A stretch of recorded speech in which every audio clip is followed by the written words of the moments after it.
Vamos orar então, para a gente iniciar a nossa aula hoje.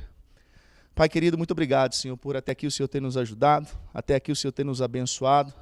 Eu peço ao Senhor, Pai, que o Senhor nos ajude no dia de hoje, mais uma vez, a entender a Tua palavra, a entender, Pai, os mistérios, Pai, que o Senhor deixou para nós, e entender e seguir o Seu legado. Eu peço ao Senhor, Pai, por cada vida que não vai poder estar aqui com a gente no dia de hoje. Cada um tem o seu motivo. Aqueles que porventura estão a caminho, que o Senhor os traga em paz, Pai. Eu peço ao Senhor, seja conosco, Pai. E que tudo aquilo que a gente aprender aqui seja para a honra e glória do Senhor. Seja conosco, nós te agradecemos. Amém. Pessoal, eu vou falar daqui de cima hoje, porque senão na hora de editar o vídeo, aí eu tenho que dar um trabalhão, menino, porque eu fico ali de baixo. Aí na hora que eu vou editar o vídeo, eu tenho que pegar a imagem que está no telão e jogar lá no vídeo, porque o pessoal não vai ver, entendeu? Aí eu vou ficar aqui, que eu não vou fazer nada depois no vídeo, que quando aparecer aqui o pessoal quem está vendo a gente na live já vai ver ao mesmo tempo que a gente, não vai precisar editar. Então, hoje nós vamos estudar hoje a nossa aula seria Êxodo, né? É o livro de Êxodo, panorama bíblico do Antigo Testamento. Só que hoje nós vamos focar no tabernáculo. E depois que a gente estudar o tabernáculo e a tipologia do tabernáculo, né? O que é tipologia? O que ele significa, né? A gente fala assim, na teologia tem um termo que fala assim, o tipo e antítipo. O que é o tipo? O tabernáculo é um tipo de Cristo, né? Ele aponta para Cristo. Então, o que é o antítipo disso? O antítipo é o cumprimento disso, que era o quê? Jesus. O dilúvio é um tipo de arrebatamento da igreja. E o que é o antítipo? É, de fato, o arrebatamento. A parábola das 10 virgens, 5 prudentes, é um tipo de arrebatamento também. E o antítipo é o arrebatamento. Então, as coisas no Antigo Testamento que apontam para as coisas que se cumpriram no Novo Testamento, nós chamamos de tipo e antítipo. O antítipo é a realidade, aquilo se cumprindo. Isso é o antítipo. E o tipo é aquilo que representava. Então, nós vamos falar do tabernáculo e vamos ver a tipologia, o que o tabernáculo representava, né? E o que se cumpriu, o que nós vimos, o cumprimento. Então, vamos dar sequência. Para a gente iniciar, abra sua Bíblia aí em Êxodo, capítulo 25, que é o lugar onde Deus ele vai dar um direcionamento para Moisés sobre o tabernáculo. E eu mandei aí no grupo da teologia um material que a gente vai estar usando aqui hoje. Todos os vídeos que vão passar aqui, todas as fotos que a gente passar aqui, já está no grupo da teologia aí. Êxodo capítulo de número 25. Êxodo 25. Vamos ler do versículo 1 até o 9.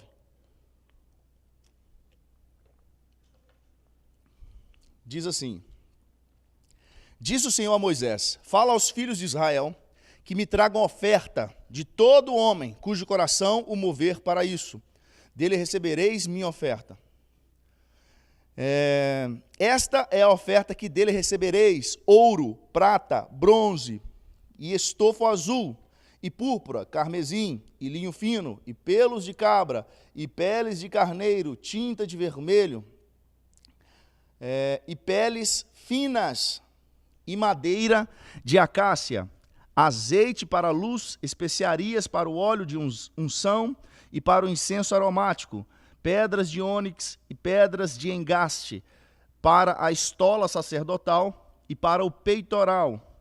E me farão um santuário para que eu possa habitar no meio deles, segundo tudo o que eu te mostrar, para modelo do tabernáculo e para modelo de todos os seus móveis. Assim mesmo o fareis.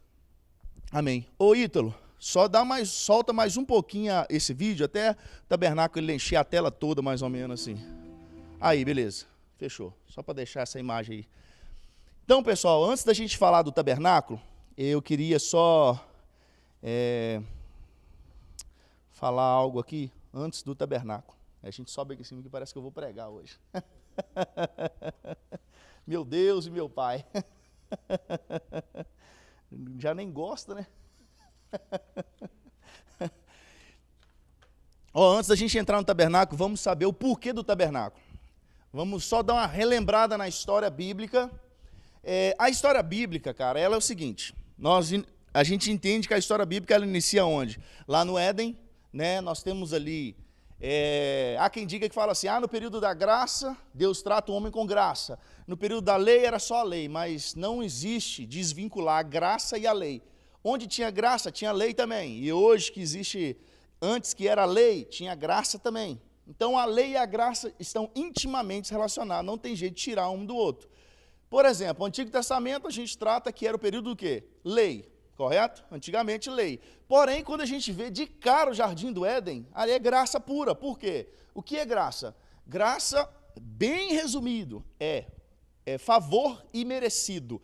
É como se eu não merecesse algo que eu estou conquistando. Eu não mereço aquilo e Deus me deu.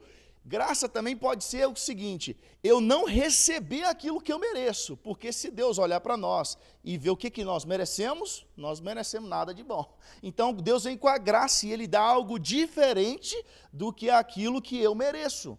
Isso pode ser Ele me dando algo bom, que na verdade eu merecia algo ruim, um castigo, ou que eu não merecesse nada e Deus vem e me dá um presente. Isso seria graça, favor imerecido.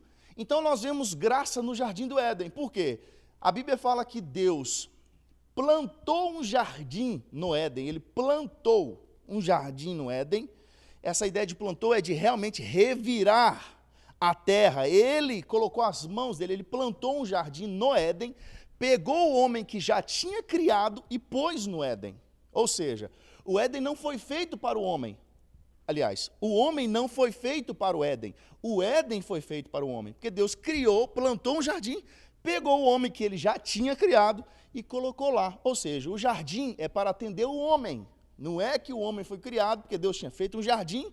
É aquele negócio, nós compra a gaiola do hamster e fala assim, só falta o hamster agora. Não, não é assim, né? Era como se Deus já tivesse o hamster e falou, preciso da gaiola para ele. Né? No caso, não era a gaiola, era o jardim. Então, Deus coloca o homem no jardim. Só que quando Deus coloca o homem no jardim, Deus já tinha criado tudo.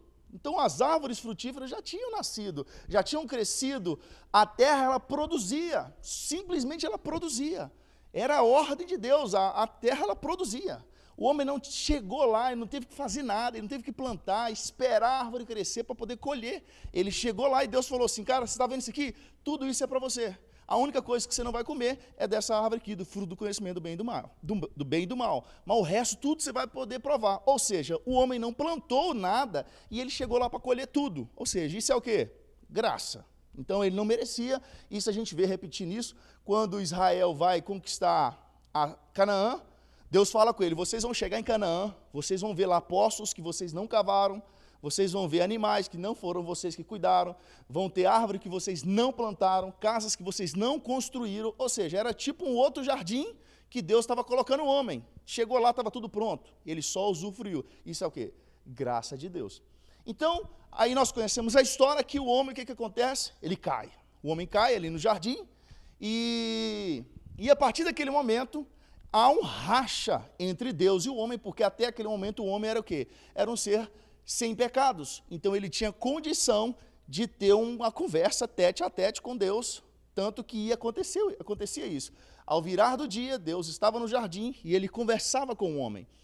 Porém, quando há esse racha, há também junto com isso a impossibilidade que o homem possa conversar com Deus, e porque agora o homem ele já não é sem pecado mais, ele conheceu o pecado. Então ali a gente sabe que o homem agora ele perde toda aquela graça que ele tinha recebido, ele é expulso do jardim e ele não tem mais aquilo. A partir dali, ele tem que trabalhar para se manter, o sustento dele viria do suor dele. Então, Deus ali põe inimizade entre a mulher e a cobra. Também vem junto disso uma promessa, da semente da mulher vai nascer um que vai pesar a sua cabeça, ele falando com a serpente. Amaldiçoa a serpente, a partir de agora você vai rastejar, ou seja, você vai andar sobre o seu ventre. Talvez a serpente ela nem rastejava, né? A ciência fala que ela voava antigamente. Imagina uma cobra voando, gente. Misericórdia. Eu já não gosto, se eu ver ela lá atrás, assim, eu já fico cismado, imagina voando. Meu Deus.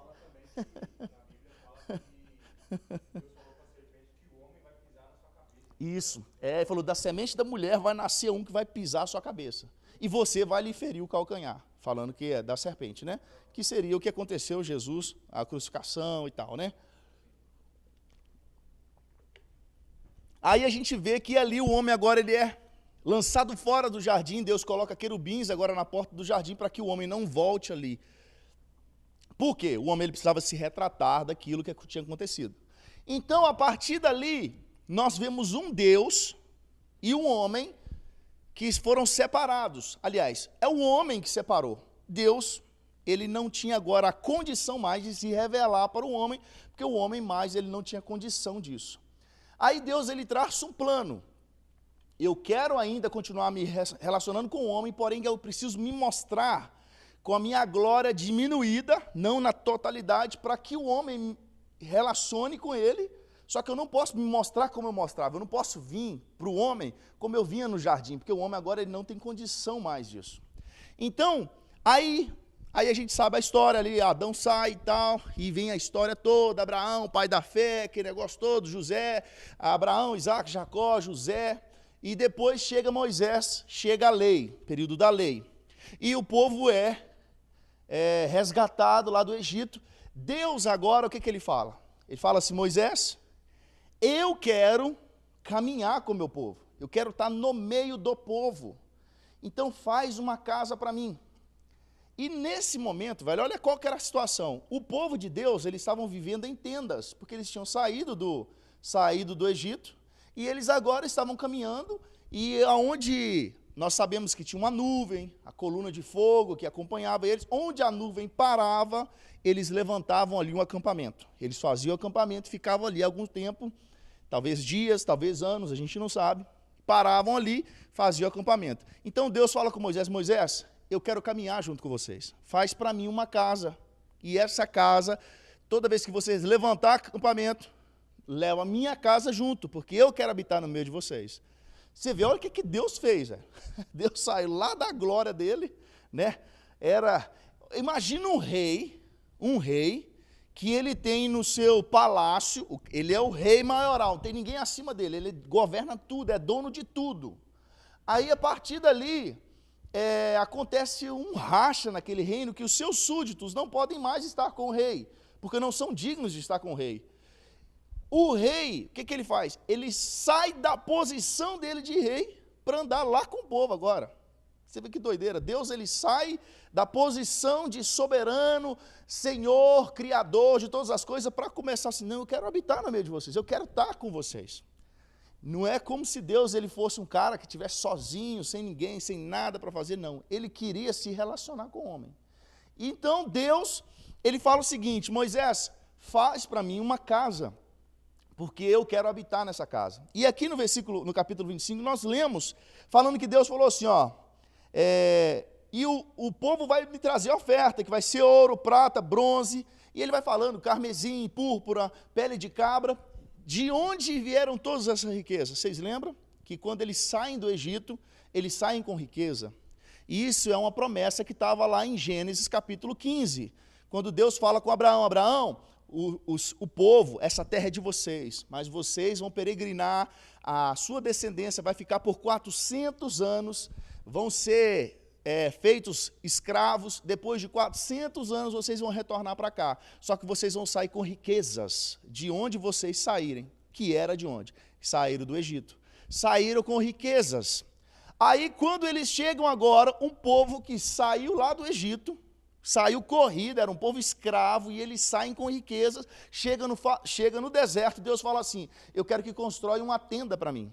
E os utensílios que vão ter dentro dessa tenda, que era o quê? O tabernáculo, vai ser o seguinte, eu quero coisas de prata, coisas de bronze e coisas de ouro lá dentro. Também quero pele de animais, tudo isso são riquezas que eles saíram e adquiriram dentro do Egito. Vocês estão entendendo até aqui?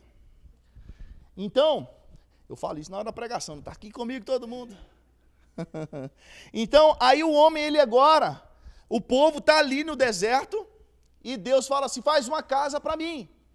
A Bíblia fala o seguinte, no princípio era o verbo, O Verbo era Deus, o Verbo estava com Deus, ele se fez carne e...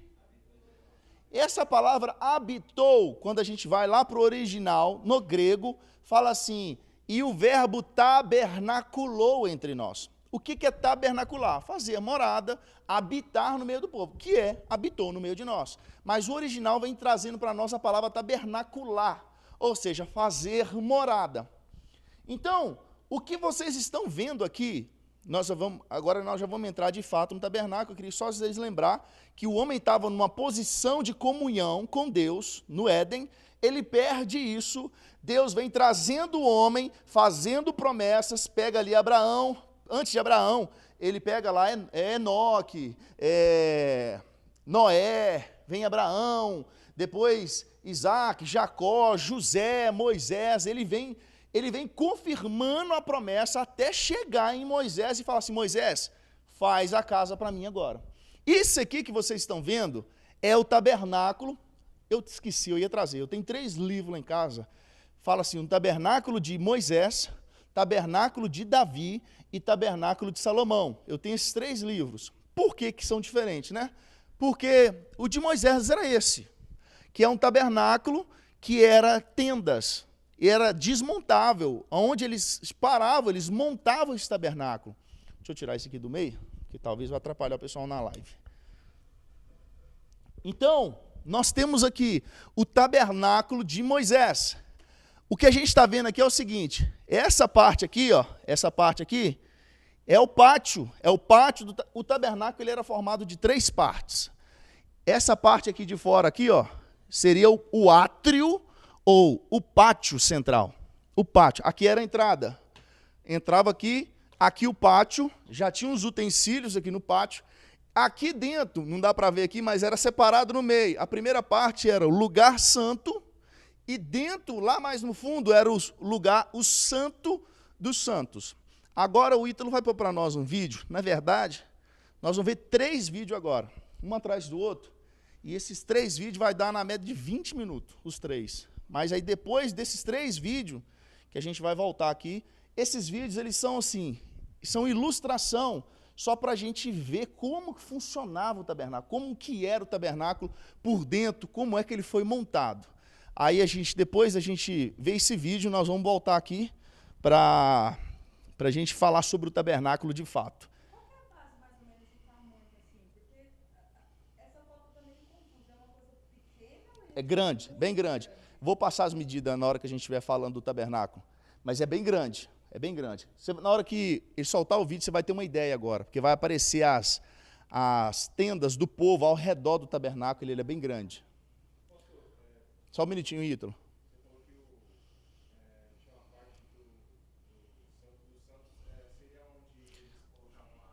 Isso, a Arca da Aliança. Aqui assim, né, ficava...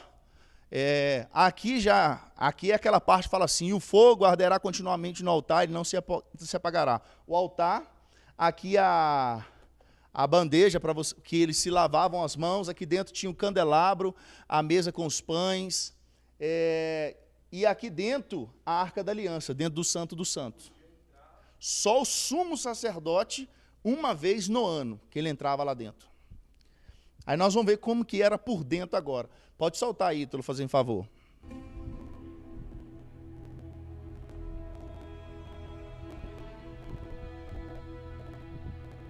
Isso aí seria tipo a entrada no tabernáculo.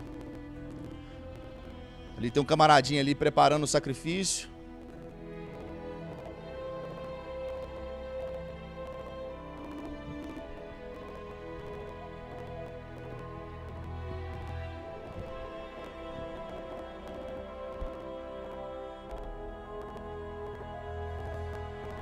Ele era composto de três tipos de cobertura. Cada uma tinha um significado, nós vamos falar disso.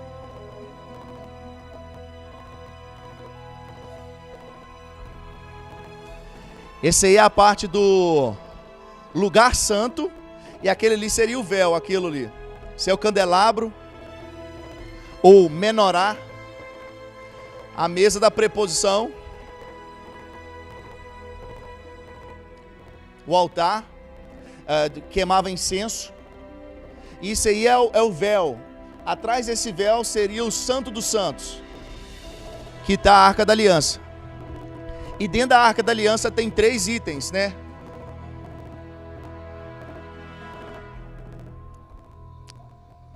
Beleza, Ítalo? Hey YouTube, if you want to learn more about the Pode colocar o outro agora, por favor.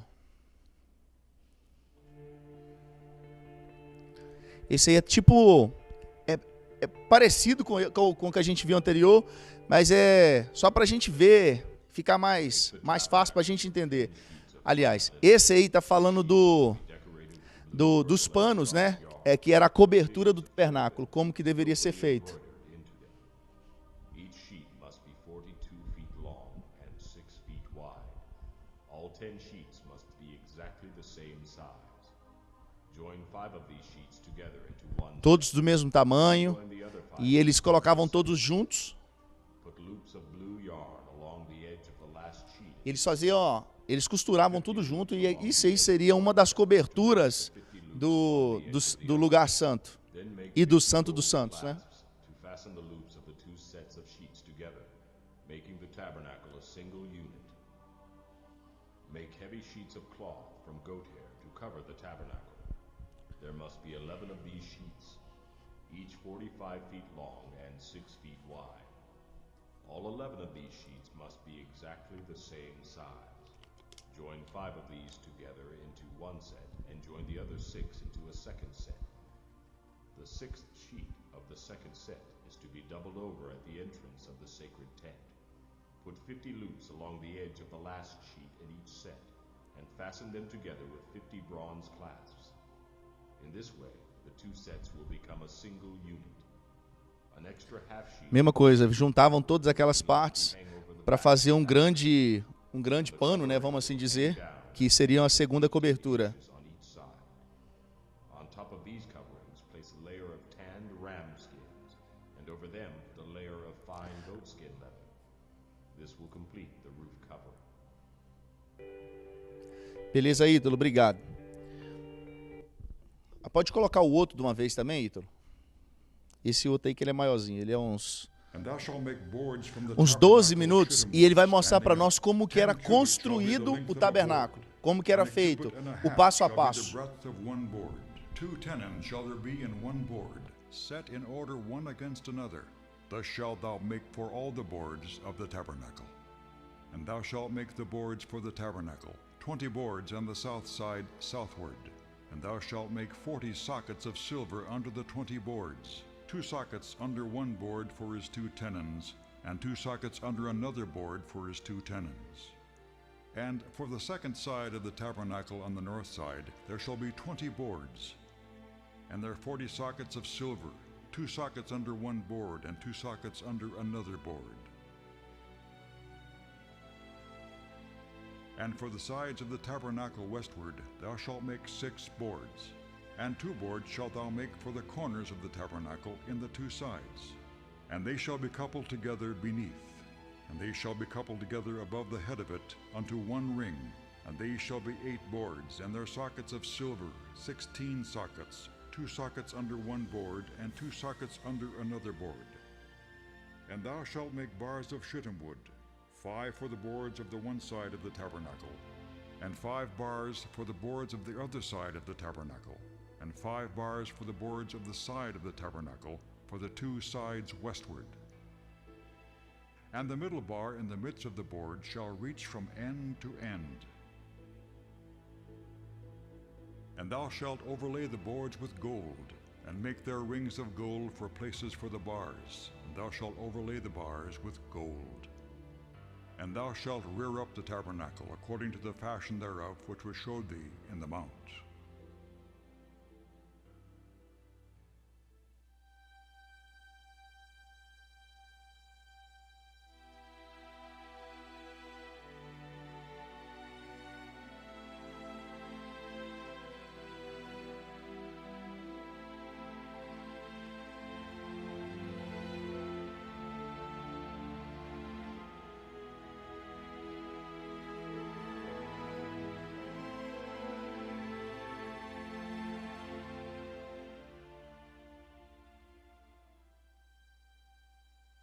thou shalt make the court of the tabernacle. For the south side southward there shall be hangings for the court of fine twined linen of 100 cubits long for one side, and the 20 pillars thereof, and their 20 sockets shall be of brass. The hooks of the pillars and their fillets shall be of silver. And likewise for the north side in length there shall be hangings of 100 cubits long, and his 20 pillars and their 20 sockets of brass, the hooks of the pillars and their fillets of silver. And for the breadth of the court on the west side shall be hangings of 50 cubits, their pillars 10, and their sockets 10. And the breadth of the court on the east side eastward shall be 50 cubits. The hangings of one side of the gate shall be 15 cubits, their pillars 3, and their sockets 3. And on the other side shall be hangings 15 cubits, their pillars 3, and their sockets 3. And for the gate of the court shall be an hanging of 20 cubits, of blue, and purple, and scarlet, and fine twined linen, wrought with needlework. And their pillars shall be 4, and their sockets 4. All the pillars round about the court shall be filleted with silver. Their hooks shall be of silver, and their sockets of brass. The length of the court shall be 100 cubits, and the breadth 50 everywhere, and the height 5 cubits of fine twined linen, and their sockets of brass. All the vessels of the tabernacle in all the service thereof, and all the pins thereof, and all the pins of the court, shall be of brass. And thou shalt command the children of Israel that they bring thee pure oil olive beaten for the light, to cause the lamp to burn always. In the tabernacle of the congregation without the veil, which is before the testimony, Aaron and his sons shall order it from evening to morning before the Lord. It shall be a statute forever unto their generations on the behalf of the children of Israel.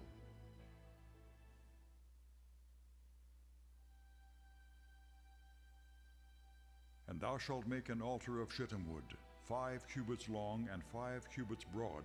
The altar shall be 4 square, and the height thereof shall be 3 cubits. And thou shalt make the horns of it upon the 4 corners thereof. His horns shall be of the same, and thou shalt overlay it with brass. And thou shalt make his pans to receive his ashes, and his shovels, and his basins, and his flesh hooks, and his fire pans. All the vessels thereof thou shalt make of brass. And thou shalt make for it a grate of network of brass, and upon the net shalt thou make 4 brazen rings in the 4 corners thereof. And thou shalt put it under the compass of the altar beneath, that the net may be even to the midst of the altar. And thou shalt make staves for the altar, staves of shittim wood, and overlay them with brass. And the staves shall be put into the rings, and the staves shall be upon the 2 sides of the altar, to bear it.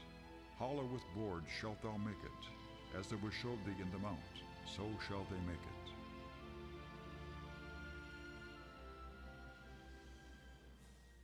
And the Lord spake unto Moses, saying, Thou shalt also make a laver of brass, and his foot also of brass, to wash withal. Thou shalt put it between the tabernacle of the congregation and the altar, and thou shalt put water therein. For Aaron and his sons shall wash their hands and their feet thereat. When they go into the tabernacle of the congregation, they shall wash with water, that they die not. Or when they come near to the altar to minister, to burn offering made by fire unto the Lord. So they shall wash their hands and their feet, that they die not, and it shall be a statute forever to them, even to him and to his seed throughout their generations.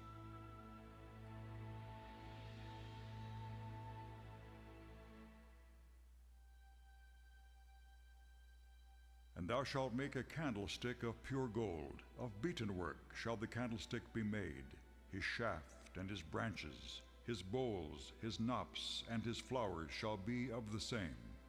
And 6 branches shall come out of the sides of it, 3 branches of the candlestick out of the one side, and 3 branches of the candlestick out of the other side.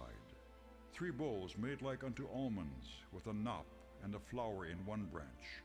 And 3 bowls made like almonds in the other branch, with a knop and a flower. So in the 6 branches that come out of the candlestick. And in the candlestick shall be 4 bowls made like unto almonds, with their knops and their flowers. And there shall be a knop under 2 branches of the same, and a knop under 2 branches of the same.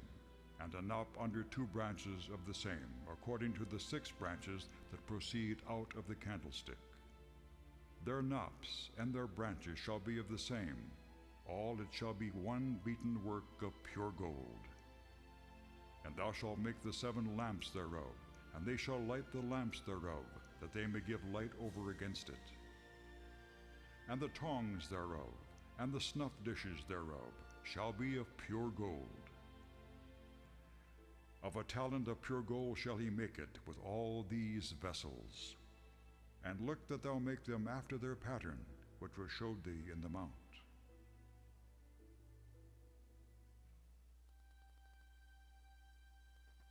Thou shalt also make a table of shittim wood. 2 cubits shall be the length thereof, and a cubit the breadth thereof, and a cubit and a half the height thereof. And thou shalt overlay it with pure gold, and make thereto a crown of gold round about. And thou shalt make unto it a border of an handbreadth round about, and thou shalt make a golden crown to the border thereof round about. And thou shalt make for it 4 rings of gold, and put the rings in the 4 corners that are on the 4 feet thereof. Over against the border shall the rings be for places of the staves to bear the table. And thou shalt make the staves of shittim wood, and overlay them with gold, that the table may be borne with them. And thou shalt make the dishes thereof, and spoons thereof, and covers thereof, and bowls thereof, to cover withal. Of pure gold shalt thou make them. And thou shalt set upon the table showbread before me always.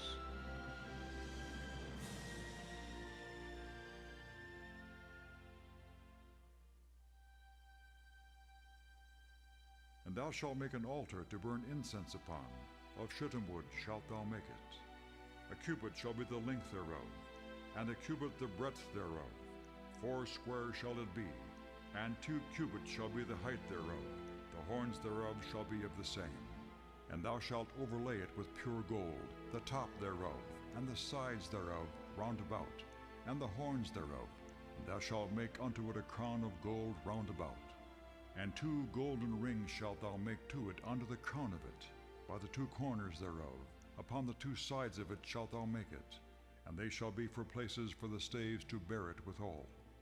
And thou shalt make the staves of shittim wood, and overlay them with gold. And thou shalt put it before the veil that is by the ark of the testimony, before the mercy seat that is over the testimony, where I will meet with thee.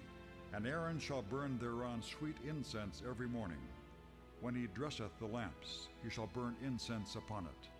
And when Aaron lighteth the lamps at even, he shall burn incense upon it, a perpetual incense before the Lord throughout your generations. Ye shall offer no strange incense thereon, nor burnt sacrifice, nor meat offering, neither shall ye pour drink offering thereon. And Aaron shall make an atonement upon the horns of it once in a year with the blood of the sin offering of atonements. Once in the year shall he make atonement upon it throughout your generations. It is most holy unto the Lord.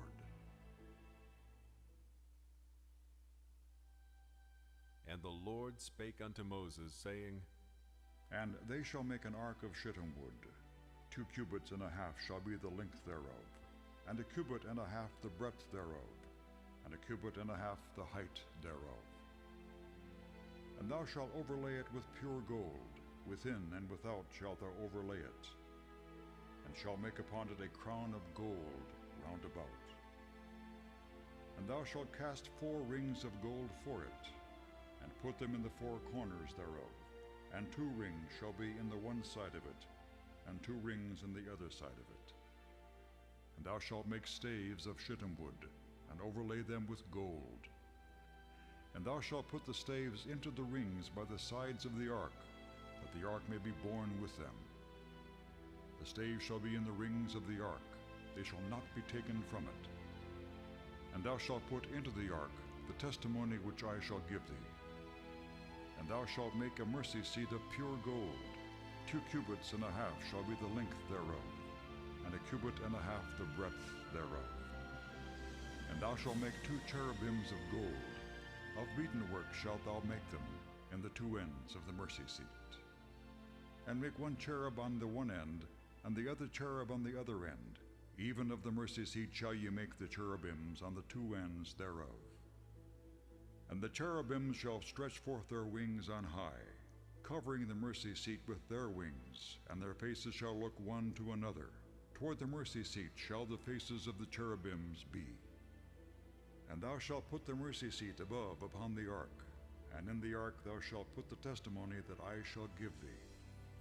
And there I will meet with thee, and I will commune with thee from above the mercy seat, from between the two cherubims which are upon the ark of the testimony, of all things which I will give thee in commandment unto the children of Israel.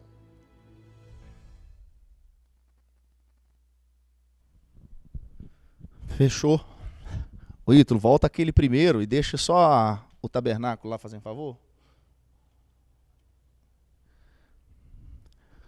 Deu para entender mais ou menos como é que é, não deu, pessoal? Beleza, desse jeito aí. Fechou.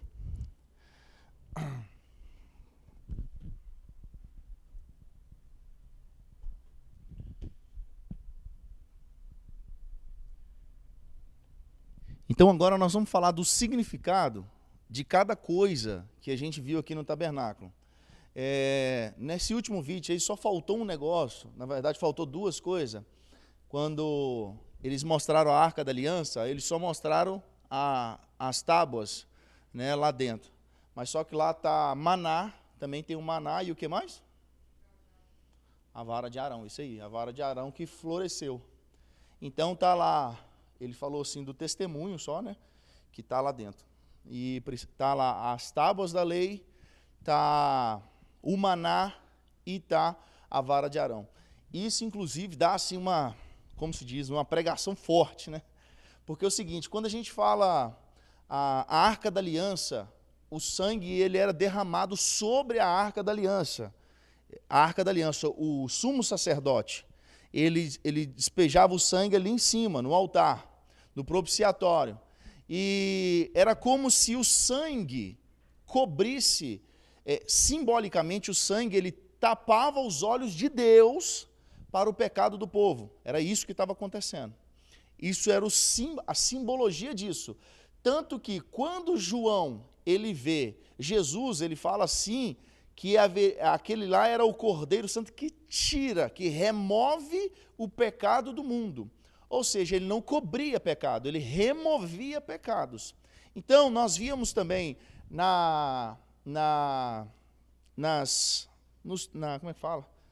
Nas coisas que acontecia, né? Na forma com que era conduzido o culto, os sacrifícios. Tinha também um momento em que eles pegavam duas cabras, colocavam a mão sobre uma delas, e era como se transferisse o pecado do povo para aquele animal e soltava aquele animal para o deserto afora, perdido lá. Era como se falasse assim, Deus está esquecendo os seus pecados agora. Transferia o pecado para aquele animal, liberava ele no deserto, como se diz, para ele morrer para o deserto lá, e ali simbolizando que Deus fazia isso com o povo.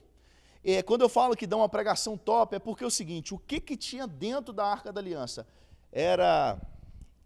Não é só isso, tá, gente? Nossa, eu estou falando que dá para a gente trabalhar isso. A gente pode colocar o seguinte, dentro da Arca da Aliança, quando o sangue era aspergido, estava tampando três coisas que Deus não podia ver. Porque estava as tábuas da lei. E as tábuas da lei não era a primeira tábua da lei. A primeira tábua da lei, o que aconteceu com ela? Moisés quebrou. Então ali, o que estava ali era a segunda tábua da lei. Então era quando Deus olhava para aquela tábua, era como se ele falasse assim, cara, isso aqui é a segunda que eu tive que fazer, porque a primeira não funcionou para eles. Era como se Deus falasse assim, ele quebrou a primeira, isso aqui eu tive que fazer de novo. Aí a segunda coisa que estava lá dentro, maná. Porque aí Deus olhava para o maná e lembrava o tanto que o povo murmurou porque tinha comido maná. Ele olhava para o maná e, se não obstante disso, tinha lá dentro a vara de Arão que floresceu. Por que floresceu a vara de Arão? Porque Deus tinha que mostrar para o povo que estava com eles. Foi tipo assim, ó, se essa vara não florescer aí, a gente não acredita no Senhor, não. Era tipo isso. Aí Deus fez a vara florescer. Ou seja, tinha três coisas dentro da arca que Deus não podia ver, para não aflorar a ira de Deus, vamos assim dizer, se a gente fosse trabalhar isso numa pregação. E essas 3 coisas é coisa muito forte.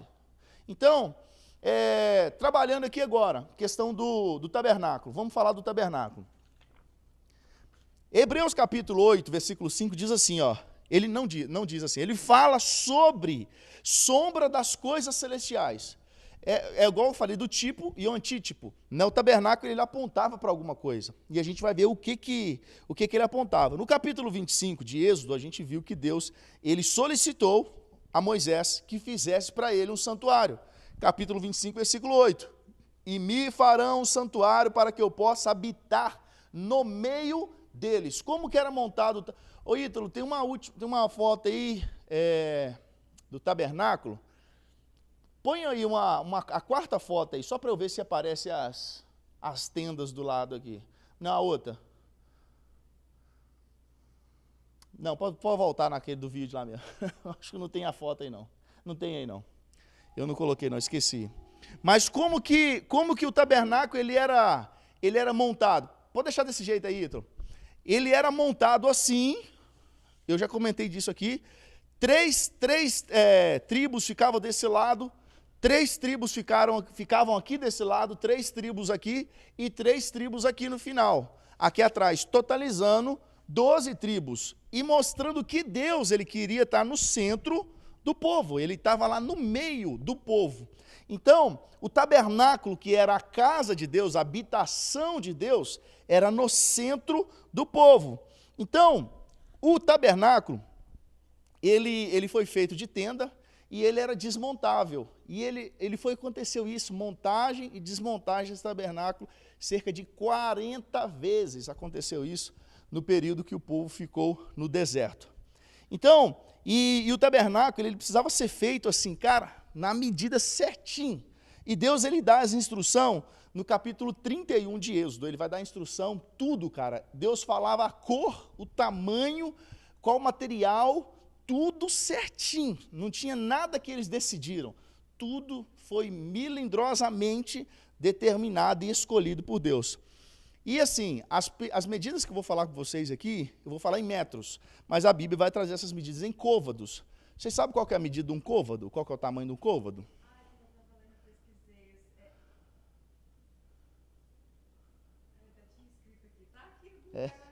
A Siri está falando aqui, para mim. Aqui.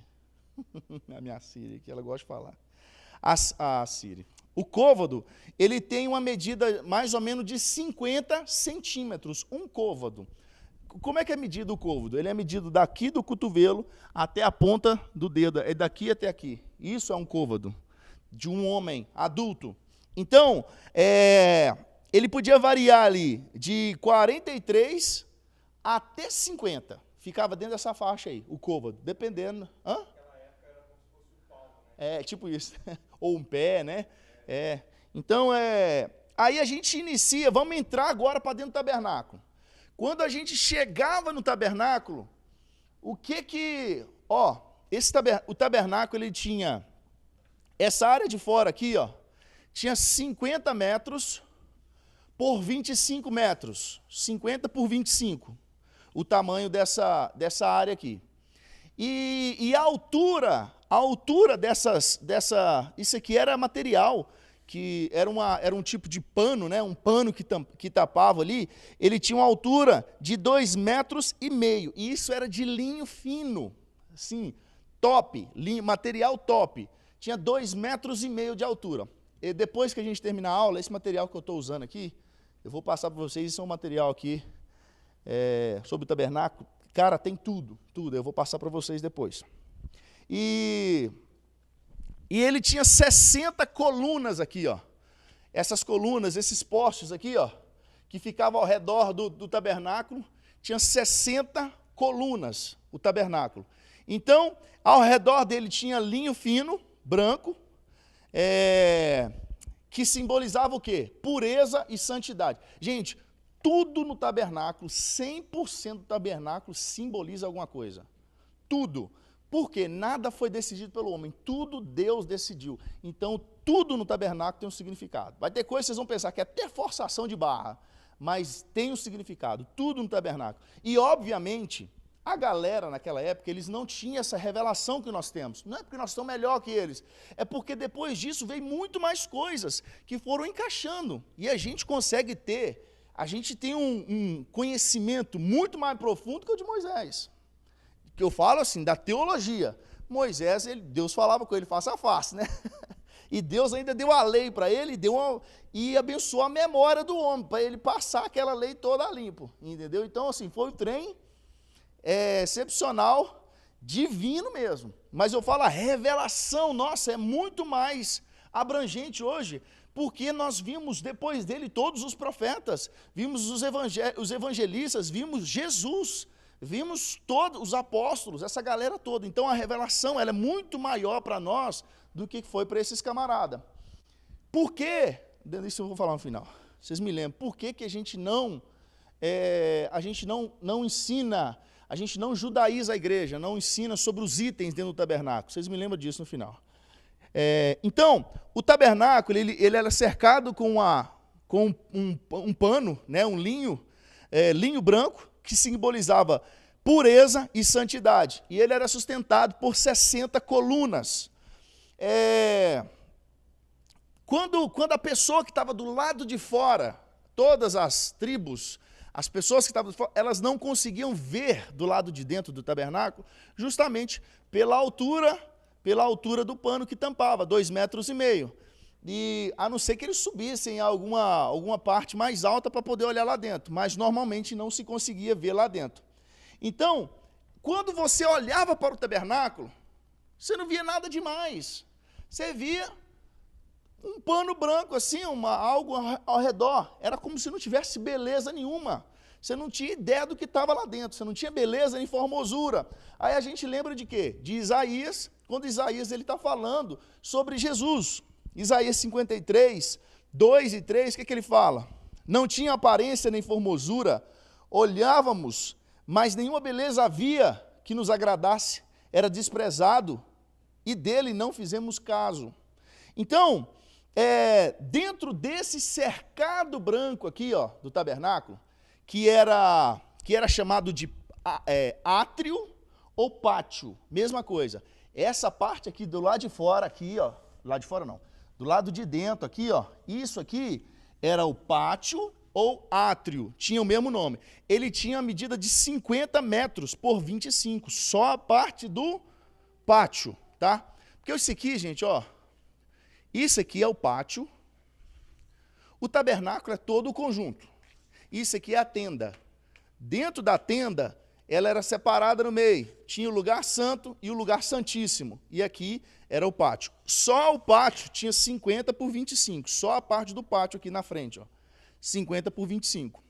Então, dentro dele, na hora que você entrava no pátio, a primeira coisa que você via aqui, ó, isso aqui era a entrada, gente. Entrada aqui, ó. Só tinha uma entrada para o tabernáculo. Uma entrada. Presta atenção, hein? Uma entrada. Você entrava aqui, de cara, na hora que você chegava, isso aqui era o altar do holocausto. Fala comigo aí. Altar do holocausto. Só para vocês ficarem ligados. Bruninho demorou até sair, Bruninho. Estava bocejando na hora aí, ó. Peguei os...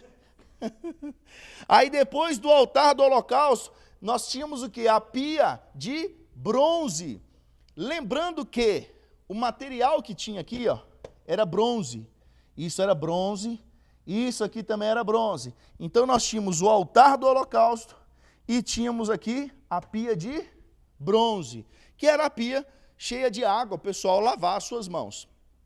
Então, aí nessa outra parte do tabernáculo, né? O tabernáculo é todo o conjunto, ficava aqui a tenda, que aqui dentro nós vamos falar o que tinha aí dentro. Aí, com relação, uma coisa a gente já vê aqui, com relação à porta, a porta do tabernáculo. Toda vez que o tabernáculo era armado, eles só faziam uma porta no tabernáculo. E essa porta, que era essa porta aqui, ela tinha 10 metros de largura aqui, ó, o tamanho dela, por 2,5 metros de altura, porque era o tamanho do linho branco, né? Então essa porta ela tinha 10 metros de comprimento aqui, por 2,5 metros de altura. E só tinha essa porta. Isso simbolizava, quando a gente fala de Jesus, Jesus ele é o quê? O único caminho. Único caminho. Não existia outra forma de chegar, porque aqui vocês têm que entender que é o seguinte, aqui era como se o cara tá vindo lá do mundo, o cara tá vindo do mundo, chegou aqui, ele começou a ter um relacionamento, se entregou para Deus aqui, entrou aqui, começou a se relacionar mais, aqui, meu filho, aqui o cara tá no manto já, entendeu? É tipo isso. Então, a porta era uma porta só para entrar no tabernáculo, e simbolizava o quê? Que Jesus, ele é o único caminho. Não há outro meio de chegar a Deus que não seja por Jesus. Jesus, ele é o único caminho. Deixa eu tirar aqui a mesa, vai facilitar para você aí, Tainá. E para quem está em casa também, vai ser mais fácil. Então, a porta era uma porta só. O tabernáculo, ele ficava, toda vez que eles montavam com uma porta. E as pessoas que ficavam de lado aqui, as tribos que ficavam de lado, as pessoas que estavam aqui, elas poderiam até entrar aqui no pátio e estar aqui no pátio. Podiam participar das coisas que estavam acontecendo aqui no pátio, sem participar do que estava aqui dentro. Então as pessoas, elas tinham acesso, nós vamos espiritualizar isso tudo, tá, gente? As pessoas tinham acesso a entrar aqui, ó, no pátio, qualquer pessoa, elas tinham acesso a entrar lá dentro, tá? Então, depois da porta, nós vamos um pouquinho mais para dentro agora do tabernáculo. O tabernáculo, ele tinha uma cortina, essa cortina do lado de fora dele, ela era chamada de reposteiro, o nome dessa cortina, reposteiro, e ela era na cor púrpura. Na verdade, tinha 4 cores. Eu não lembro se quando a gente falou dos evangelhos, eu falei das cores que representavam cada evangelho. Você lembra, Bruno, se eu falei isso? Falei? Cada evangelho, ele representava uma cor. Nós vamos falar deles aqui também. Então, aqui nós tínhamos 4 cores. Nós tínhamos púrpura, carmesim, azul e branco. Cada um deles tem um significado e cada um deles representa um evangelho. São 4 evangelhos, Mateus, Marcos, Lucas e João. Então, cada um deles representa um evangelho. Então, púrpura, carmesim, azul e branco. Púrpura, carmesim, azul e branco. Então, essas cores, elas falam de quê? Elas falam da santidade, realeza, servidão e divindade de Jesus, que é justamente o que é falado nos evangelhos. Os evangelhos, eles mostram Jesus como rei, mostram Jesus como servo, mostram Jesus como homem e mostram Jesus como Deus, como divindade. Isso é o que a gente vê nos evangelhos, nos 4 evangelhos. Então é o que a gente vê também nessas cores. Aí agora nós vamos falar da tenda, lembrando que todo o conjunto é o tabernáculo, isso aqui é o pátio, tá? No pátio, quando a gente chegava no pátio, o que era isso aqui? O altar de bronze, e isso aqui é uma pia de bronze. Isso aqui é o altar de sacrifício de bronze, e uma pia de bronze, tá? O fogo, inclusive, que era usado para acender o fogo aqui dentro, tinha que vir desse altar aqui. Está aqui comigo? Tem que ser daqui. Vocês lembram de Nadab e Abiú? Lembra? Eles morreram porque eles ofereceram o quê? Fogo estranho. Dentro disso aqui, cara, olha para você ver. Nadab e Abiú, eles eram filhos de quem? De Arão. Chega um dia, Deus mata os dois. Nadab e Abiú, os filhos de Arão. E Deus vai e fala com eles assim, por que Deus fez aquilo? Porque eles ofereceram a Deus fogo estranho. Fogo estranho. E eles são mortos. Moisés, usado por Deus, fala com Arão, e você não vai poder chorar a morte de seus filhos. Não pode rasgar as vestes, tá? Porque o sacerdote não podia rasgar a veste. Você não pode jogar cinza na cabeça também, não. Porque esse era o sinal de tristeza. Vocês lembram? O pessoal rasgava a roupa, jogava terra na cabeça, aquele negócio todo, ficava lá. Moisés falou com ele assim, você não vai poder ficar triste na frente do povo, não vai poder rasgar a roupa, não vai poder jogar cinza na cabeça. Tipo assim, só aceita que Deus fulminou seus filhos. Era tipo isso. Aí, e algo que até assim, pode ser, né? Isso aqui é uma teoria, né? O fogo estranho, a gente nunca vai poder afirmar o que era o fogo estranho que esse cara fez. O que eles ofereceram. Mas algo que chama atenção é o seguinte, que assim que eles foram mortos, no versículo, eu estou lendo aqui Levítico capítulo 10, a partir do versículo 1, vai contar a história de Nadab e Abiú. Levítico capítulo 10, a partir do versículo 1. Aí, quando chega lá no capítulo 7, vai falar assim, ó, não sairá da porta da tenda da congregação, para que não morrais. Moisés está falando ainda com Arão, porque está sobre vós o óleo da unção do Senhor. E eles fizeram conforme a palavra de Moisés. Só que agora vem uma palavra, o seguinte, ó, e o Senhor também falou para Arão, era assim, Deus tinha acabado de matar os filhos de Arão, Nadab e Abiú, porque ofereceram fogo estranho. Falou assim, não chora, não fica triste, não rasga roupa, não coloca cinza na cabeça e também você não pode sair daqui não, porque sobre você é que está ele fala assim, a unção do Senhor, o óleo, está sobre você, Arão, não saia da tenda. Aí Deus vai falar com Arão assim, ó, vinho ou bebida forte, tu e seus filhos não bebereis quando entrares na tenda da congregação, para que vocês não morram. Estatuto perpétuo será isso entre todas as gerações. O que a gente pode...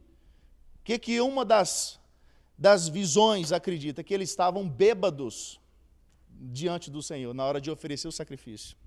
Porque depois que Deus mata os filhos, vem uma ordem, ó, não beba vinho nem bebida forte para chegar diante de mim, porque senão você vai morrer. Deus tinha acabado de matar os 2 filhos. E falou, e isso é por estatuto perpétuo. Então, eles provavelmente estavam bêbados quando foram apresentar algo para o Senhor e Deus os matou. Então, isso é só uma curiosidade. Vamos entrar agora na parte da tenda. Tenda. Holocausto, altar de sacrifício de bronze, pia de bronze. Agora vamos entrar aqui, ó. Isso aqui é a tenda. Ô Ítalo, pode passar coloca uma outra foto aí que está lá no final. O nome dela é planta baixa. Isso aí. Isso aqui é o santuário, a gente olhando ele por cima. É o santuário. O tabernáculo, a gente olhando por cima. Aqui seriam 60 postes que tem ao redor do tabernáculo. Aqui seria a porta de entrada. Aqui seria o átrio. Essa parte aqui é o átrio. Vocês conseguem ler isso aqui? De holocausto. E isso aqui? Pia, que é a bacia de bronze. É o mesmo que a gente está... Deixa eu abrir essa foto aqui no meu celular aqui, porque daqui eu não consigo ver não, que está muito pertinho.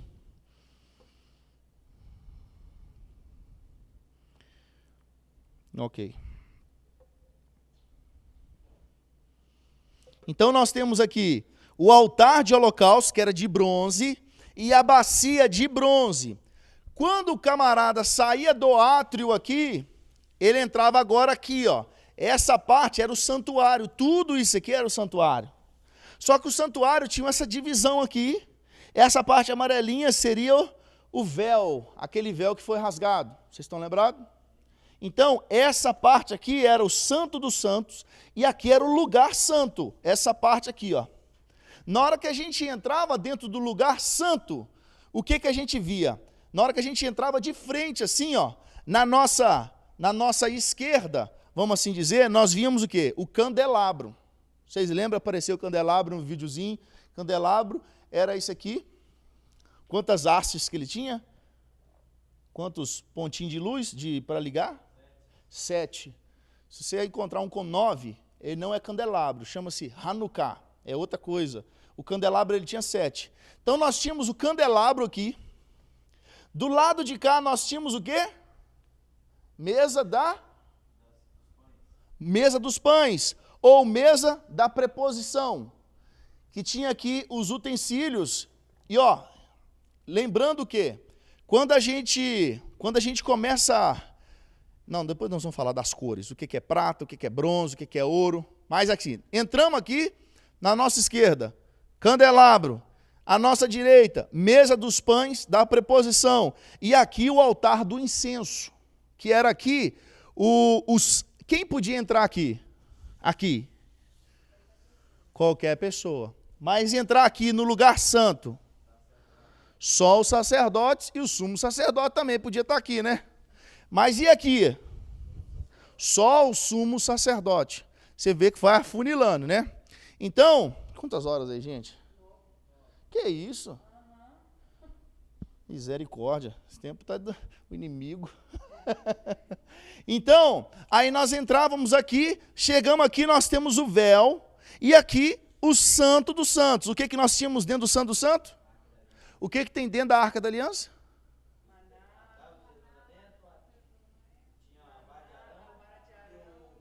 É isso aí.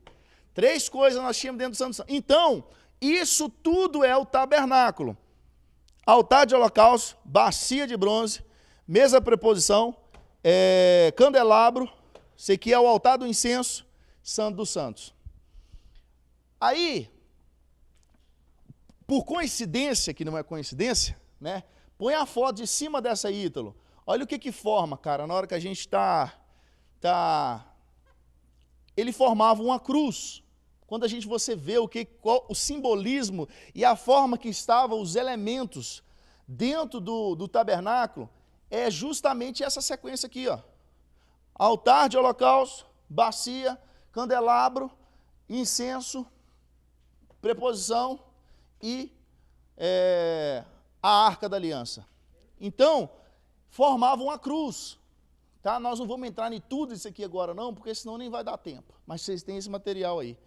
Eu mandei no grupo essa foto aqui, que tem toda essa informação. Pode voltar aí, Ítalo, para mim, fazer um favor. Então, dentro aqui do lugar santo, aqui era como você disse, aqui era o tabernáculo, é o conjunto, tá? Aqui seria a tenda, né? Então, essa parte ela era composta por 10 cortinas e 10 cobertas, tá? Sustentada por uma armação de tábuas de cetim, que seria uma acácia revestido de ouro, era revestido de ouro, toda a madeira que estava ali naquela parte era revestida de ouro. E onde que eles conseguiram esse ouro? Com eles mesmo. O povo saiu rico.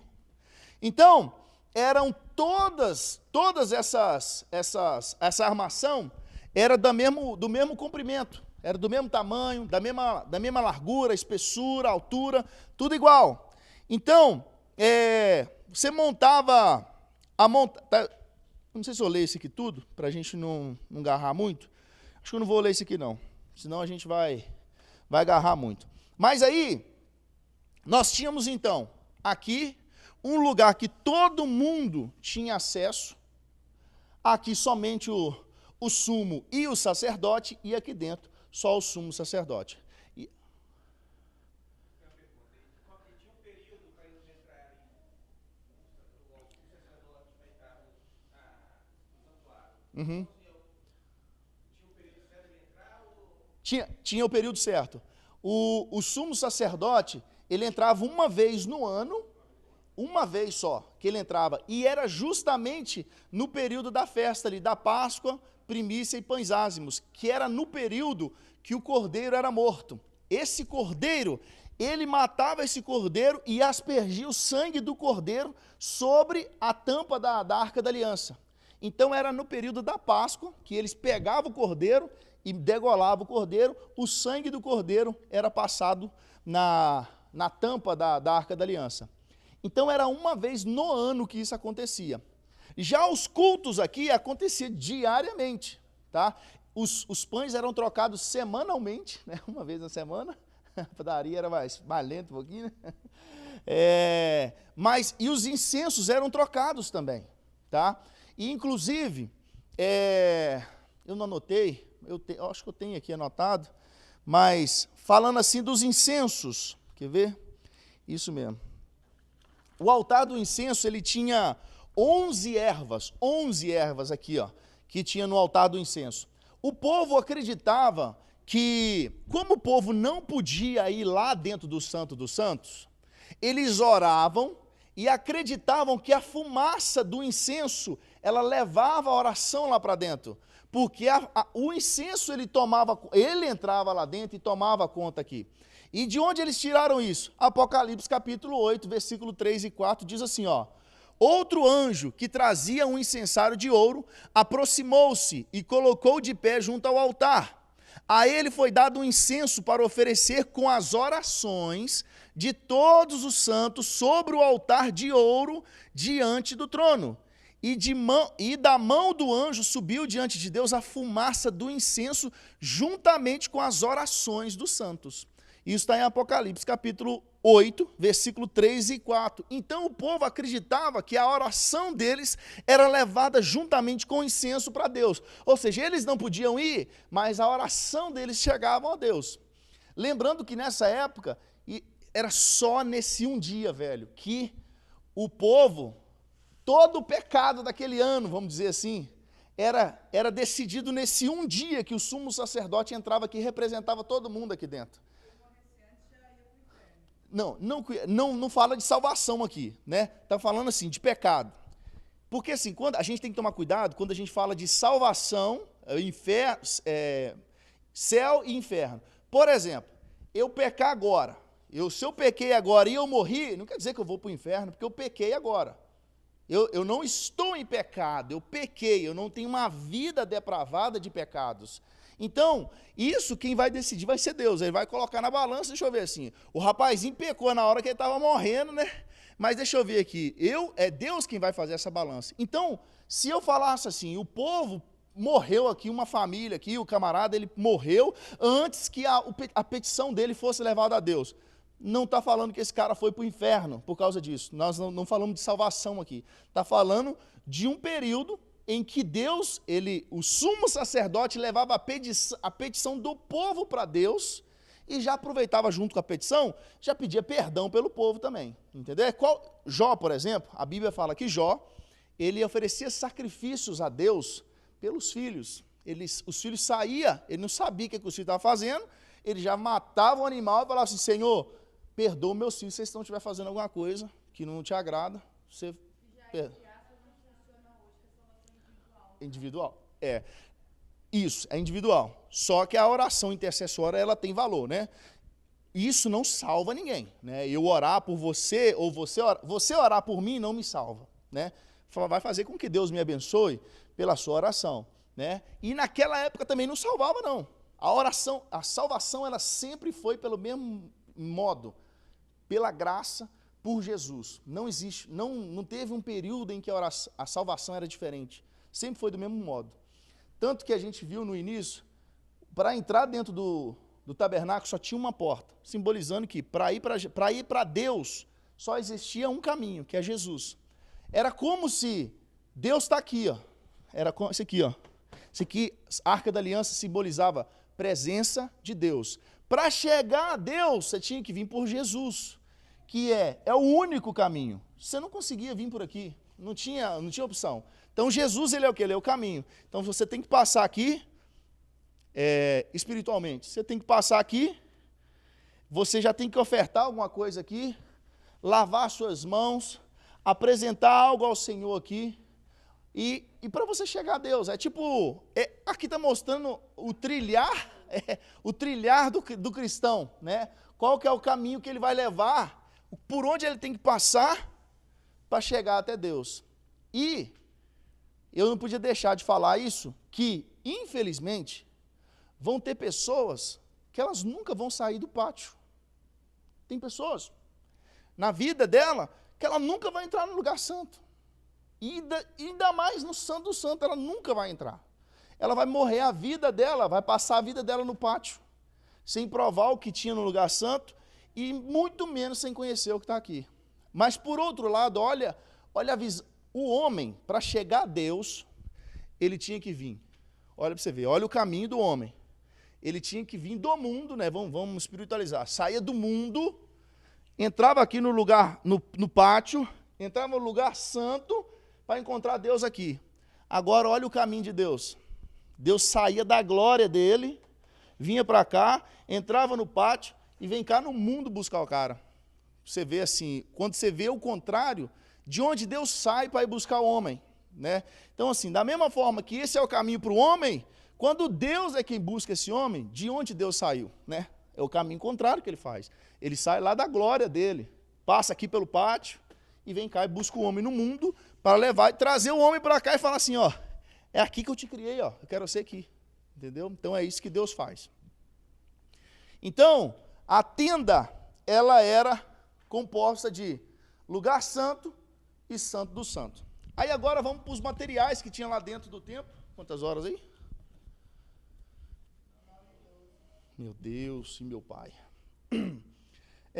A madeira, toda a madeira que a gente encontrava aqui no Santo do Santo. A madeira da lei, chamada de cetim ou acácia, foi usada para a construção. A madeira simboliza a humanidade de Jesus. Simboliza a humanidade. Todas as tábuas do tabernáculo e seus móveis eram feitos com essa madeira, exceto a pia, que era de cobre, o castiçal, que era de ouro maciço, nem oco ele era ouro maciço, e a árvore que dava essa madeira, ela crescia no deserto, e faz-nos pensar na humanidade do Senhor Jesus, como diz o profeta Isaías. Em Isaías 53, 2, ele diz assim, raiz de uma terra seca, ou seja, era uma árvore bruta, que ela brotava no deserto, era literalmente uma raiz numa terra seca. Então, essa era a madeira que foi usada para tudo que tinha de madeira aqui, era de madeira de acácia. O linho, que era o linho branco, o que era o linho branco? Era essa parte aqui de fora, vocês lembram?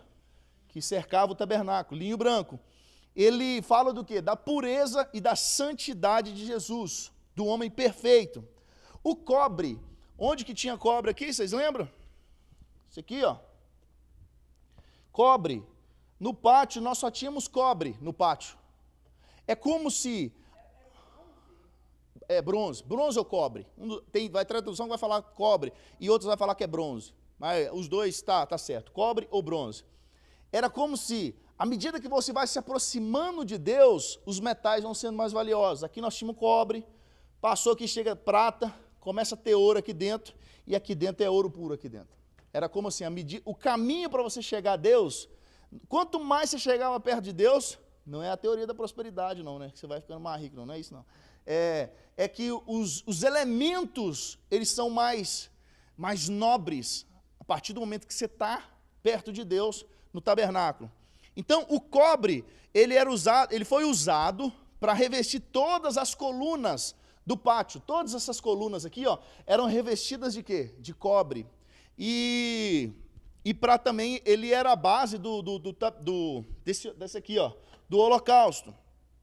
E a pia também era de cobre. E os pregos que eram fincados aqui no chão, para segurar aqui a coluna no chão, todos eram de cobre também. E o cobre, o que significa o cobre? Significa juízo ou julgamento, pecado. Isso significa cobre. Significa juízo, julgamento. Isso é cobre. Era como se, no primeiro momento que você encontrasse a Deus, vamos dizer assim, você está vindo de quê? Você encontrava aqui com julgamento, com acusação, juízo, né? Era como se esse fosse o seu a primeira coisa que estivesse diante de você. Você chegava aqui, ó, já tinha juízo de Deus, já, julgamento, né? Então, aí depois a gente começa a entrar um pouquinho para dentro, a gente começa agora a ver prata. E a prata, o que tinha de prata? Os ganchos de sustentação das cortinas, e que ornamentava aqui, e as cortinas que pegavam ao redor aqui também da tenda era de prata, do lado de fora, tá? Do lado de fora. Não tinha nada de prata dentro do lugar santo mais. Então, o que simboliza o prata? Simboliza resgate e redenção. Redenção e resgate. Essa é a cor prata, é o que simboliza. Aí agora nós temos ouro. Ouro, o metal mais precioso que tinha no tabernáculo era o ouro. E ele foi usado para quê? Ele foi usado aqui para para a mesa de pães da preposição, foi para o altar de incenso, foi para a arca da aliança, as colunas, essas colunas aqui, ó. Ô Ítalo, volta aí aquela primeira imagem, fazendo favor, o vídeo, primeiro o videozinho. Aí você para bem na entradinha aí, quando estiver grande. Beleza, aí. Essas 5 colunas aqui, ó, eram de ouro também. Então, na entrada, aqui dentro já não tinha mais prata, nem bronze, nem cobre. Era ouro. Essas 5 colunas de ouro, nós tínhamos... Pode voltar a foto lá, fazendo favor, Ítalo. E nós tínhamos a outra. Essa aí. Então, nós tínhamos ouro aqui, ouro maciço, ouro. Lá dentro do lugar santo não tinha nada de prata mais. Porque é como se a redenção te alcançou, que era o prata. Você foi alcançado por Deus, agora você não precisa ser remido mais. Você já foi remido, já foi redimido. A redenção já aconteceu. Agora você está com Deus. Ali representa a partir dali para frente o metal mais precioso, que era o ouro.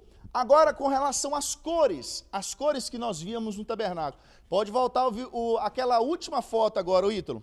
Aquela que tem um camaradinho em pé lá. Essa aí, ó. Daqui não consigo ver nada, mas vocês têm essa foto aí. Dá uma olhadinha aí na foto de vocês. Vocês vão ver, é como se fosse todo mundo tem essa foto. Tá no grupo aí, Bruninho, no Teologia. É como se aqui nós tivéssemos pegado o tabernáculo e aberto aqui uma parte, só para vocês verem como que era lá dentro, né?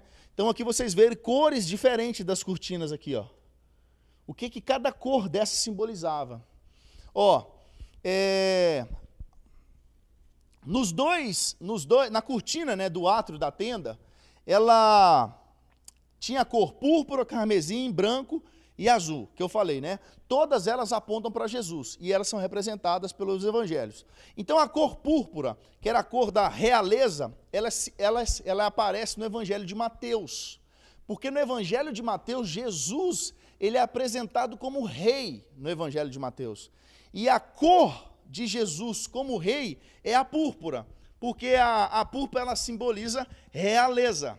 Então, o evangelho de Mateus, ele simboliza a realeza. É uma dessas cores aqui, eu não consigo discernir muito bem aqui, porque não dá para ver direito, muito perto. A outra cor que a gente tem é o carmesim.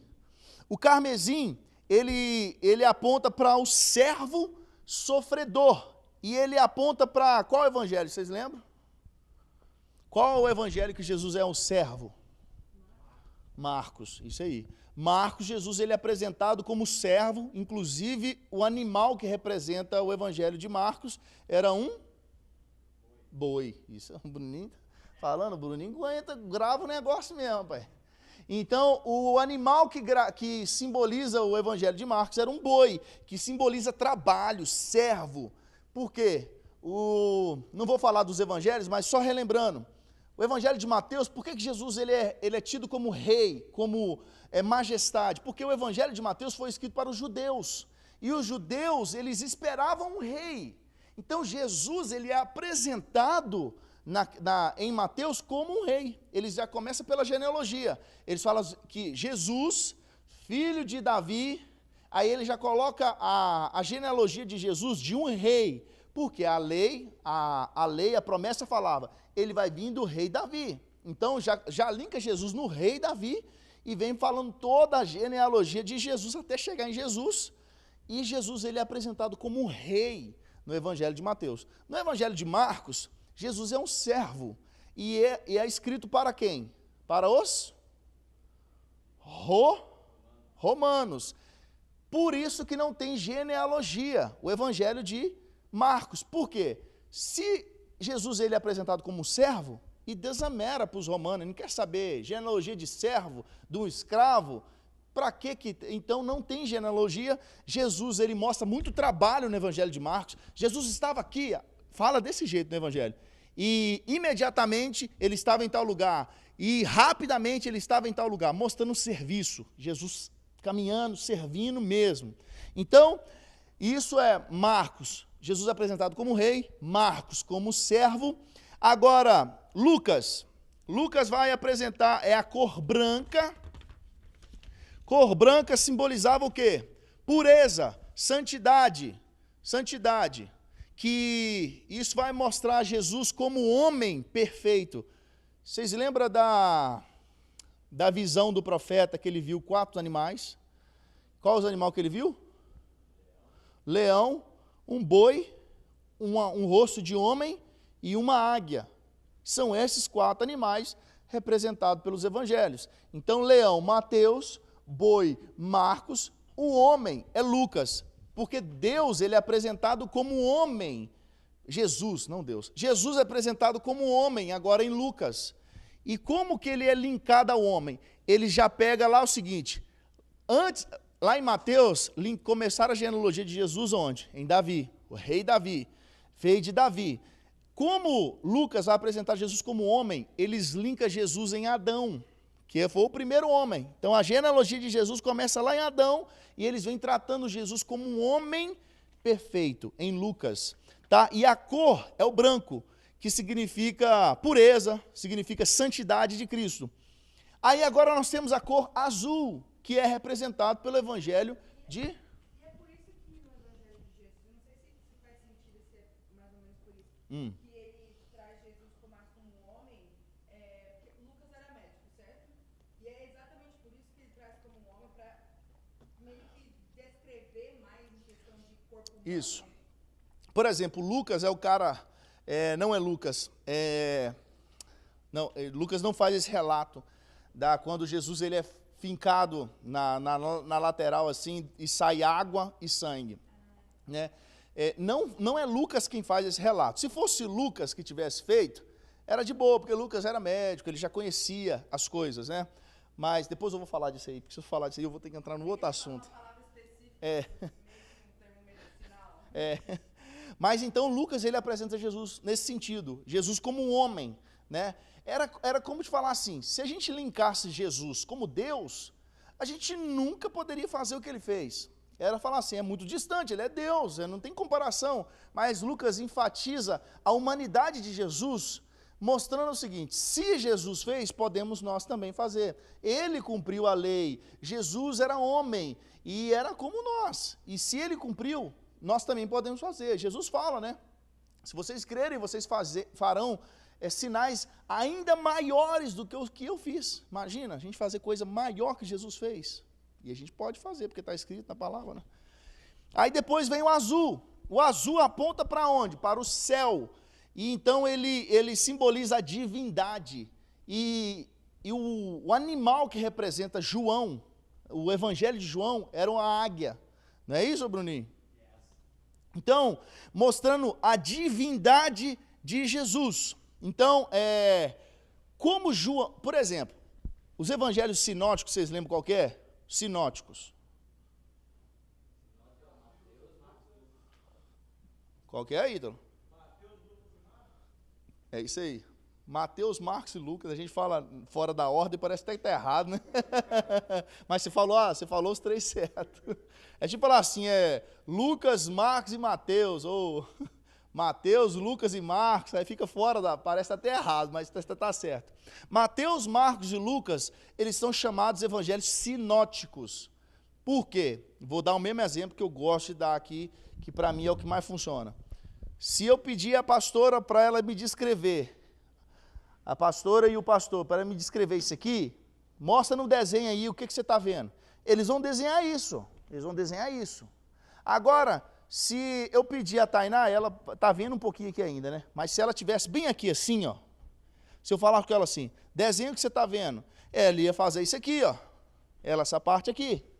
Se eu estivesse olhando por cima, eu ia descrever o que estou vendo aqui. Então, a pastora ia fazer um relato, Tainá ia fazer um relato, e eu ia fazer um relato, os 3 seriam diferentes, mas nós estamos falando da mesma coisa. Por quê? Cada um está olhando um ponto diferente. Um está olhando aqui, o outro está olhando aqui, o que eu estou vendo aqui, por cima, eu não estou vendo o que ela está vendo aqui. E o que ela está vendo aqui, ela não vê aqui. Então, os evangelhos sinóticos é o quê? todos três falando da mesma pessoa de ponto de vista diferente. Isso são os evangelhos sinóticos. João já não é evangelho sinótico mais, porque João, ele rompe essa parte do sinótico, porque agora ele prega um Jesus que é Deus. Ele fala assim, não, Jesus ele não é um servo, ele não é rei, ele não é homem, não, ele é Deus. Ele vai linkar Jesus com Deus, e ele vai citar muitas coisas que Mateus, Marcos e Lucas não citaram. Então João, ele trata Jesus como Deus. Não tem também genealogia no evangelho de João, por quê? Ele já começa o seguinte assim, Jesus, filho de Deus. Não existe genealogia para Deus. Então ele não põe genealogia, ele fala assim, Jesus, filho de Deus, acabou, não tem genealogia para ele. Para Deus não existe genealogia. Então, essas 4 cores que nós temos, que é o carmesim, a púrpura, o branco, e qual que é a outra mesmo? Esqueci. Qual? Isso. Púrpura, carmesim, branco e azul. Essas 4 cores representam cada um evangelho. E para essa galera, velho, o povo judeu, eles entendiam essas cores, eles sabiam o que significava. Essas mesmas 4 cores estavam na porta de entrada do templo. Então, quando o cara batia o olho, ele via essas 4 cores, ele sabia exatamente o que significava, as 4 cores.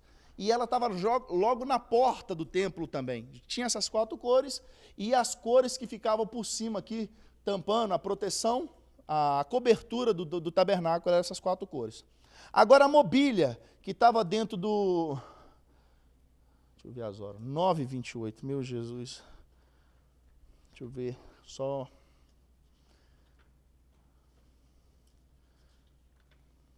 Tinha mais 2 folhas aqui.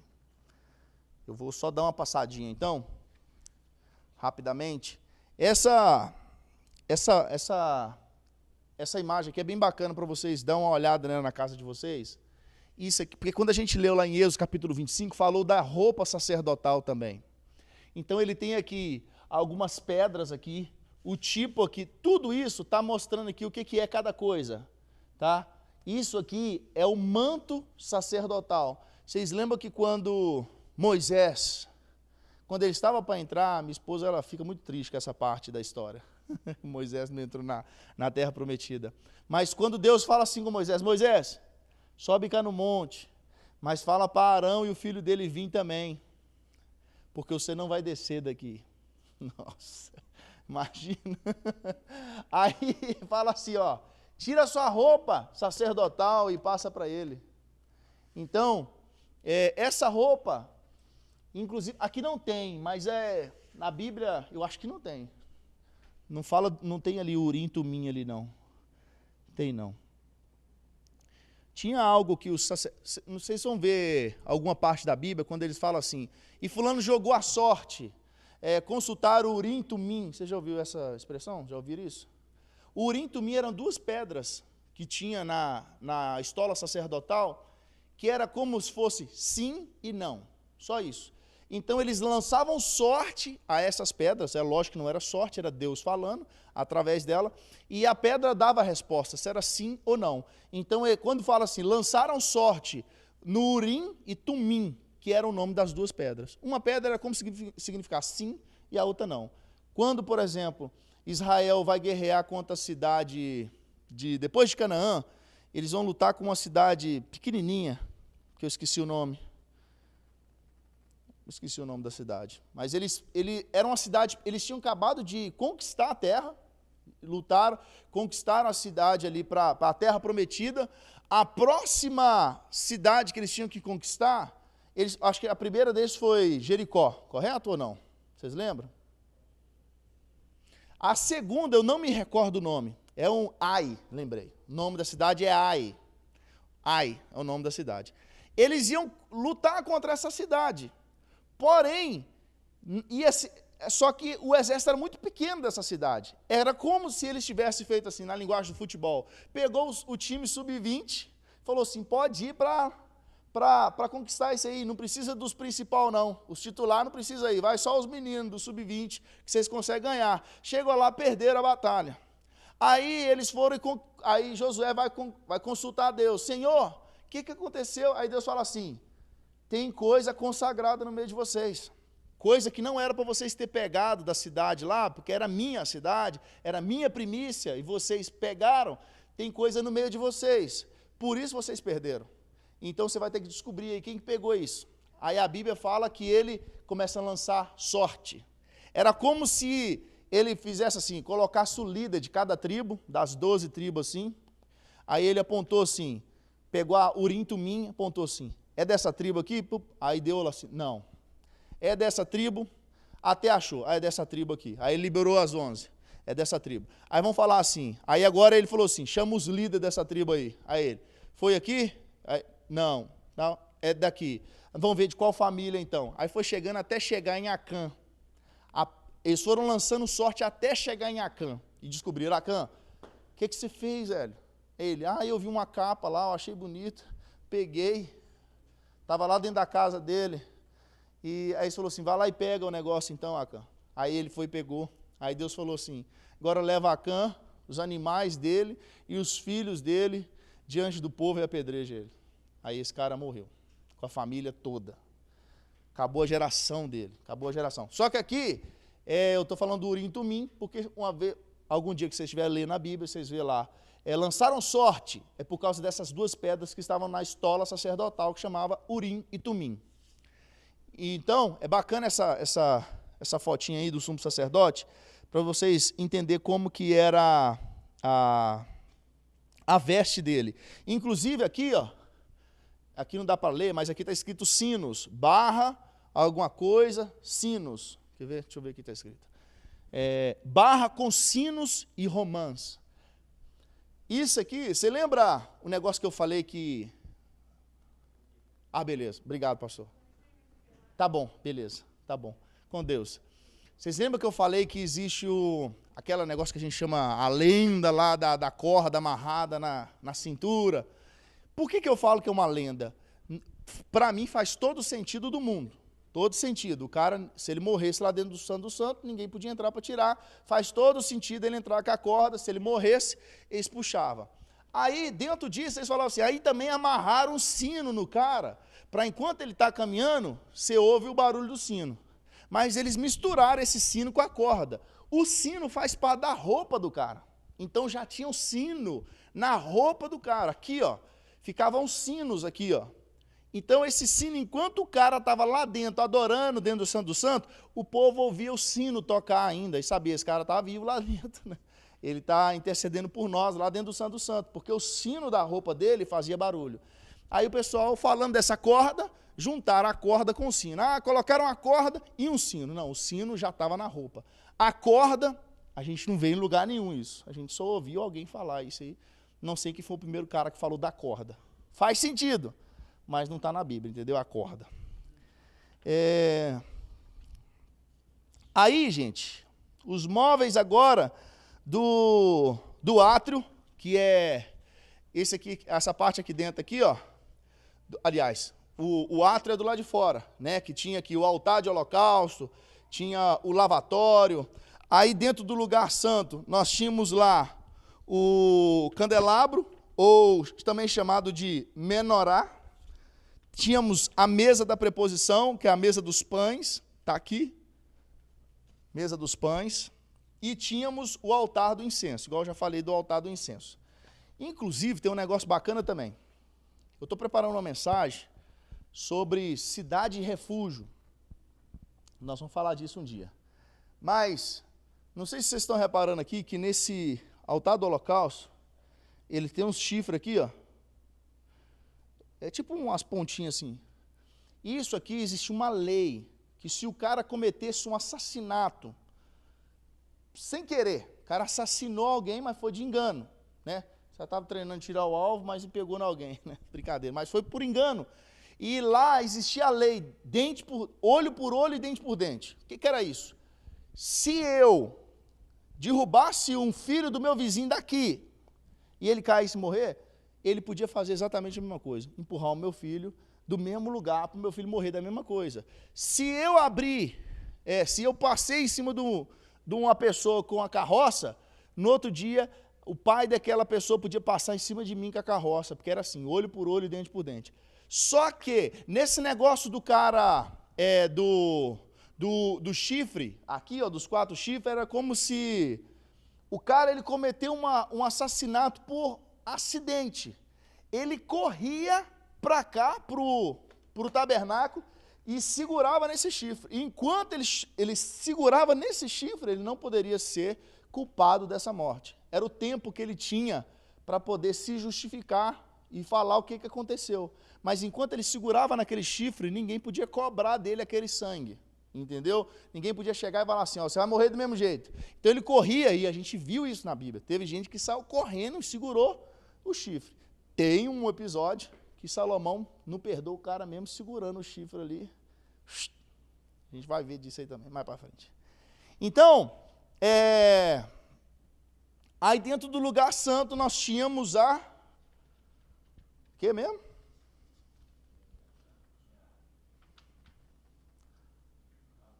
A arca da aliança. Então, nós tínhamos aqui dentro do lugar santo a arca da aliança, que é o quê? A presença de Deus. Ela era feita de ouro, tinha 2 querubins em cima dela, da tampa dela, e, por exemplo, a gente fala assim, quem que montava o tabernáculo? Quem montava o tabernáculo eram os levitas que montavam o tabernáculo. A gente viu isso na aula de Gênesis ou Êxodo, acho que a gente nem viu ainda, mas eu já comentei disso, que Deus chega em Êxodo, no início de Êxodo, eu falei que Deus pediu os primogênitos, vocês lembram? Lá, quando Deus estava para sair, o povo estava para sair do Egito, ele fala assim, eu quero todo primogênito, vai ser meu agora, ô Moisés. Todo primogênito é meu. O primogênito que tiver aí, vai separar para mim, vai ser meu. Vai chegar um momento que a gente não estudou ainda, que Deus vai falar assim, eu não quero mais os primogênitos, eu quero agora uma tribo dessa aí para mim. Aí Deus vai trocar os primogênitos pela tribo de Levi, porque ele vai falar assim, eu quero que a tribo de Levi cuide das coisas do templo para mim. Então eram os levitas que montavam e desmontavam o tabernáculo. Quando tinha que montar tudo, eles montavam, acabou, vamos levantar acampamento e partir, eles cuidavam de tudo, só eles que podiam fazer isso. Inclusive, a Arca da Aliança, a gente sabe aquela história do camarada que morreu, como é que era o nome daquele cara mesmo? Vocês lembram? Não, o cara que encostou na arca. Isso aí, o Bruninho lembra de tudo, tá vendo? Usar, ele toca na arca e ele morre, mas a culpa nem foi dele, a culpa foi de Davi. Porque o que Davi fez? Ele buscou a arca na casa de Obed e ele veio carregando a arca em cima do quê? Do carro de boi. E a arca veio balançando em cima da arca de boi. Ele quis ajudar, porque ele ficou com medo da arca cair, foi escorar ela para não cair, na hora que ele tocou na arca, ele morreu. E Deus cobrou isso de Davi depois. Por quê? Quando Deus, ele deu a arca, ele falou assim, ó, essa arca ela pode ser carregada só por levitas. Um de cada lado aqui, ó, 2 caras na frente, 2 caras atrás, carregando aqui, ó, tem que ser no ombro, ela não pode ser transportada de qualquer forma. Então, Uzá morreu porque ele tocou na arca e a intenção dele era ajudar, né, para que a arca não caísse. Então, vamos terminar por aqui hoje. Eu vou mandar esse material para vocês, tá?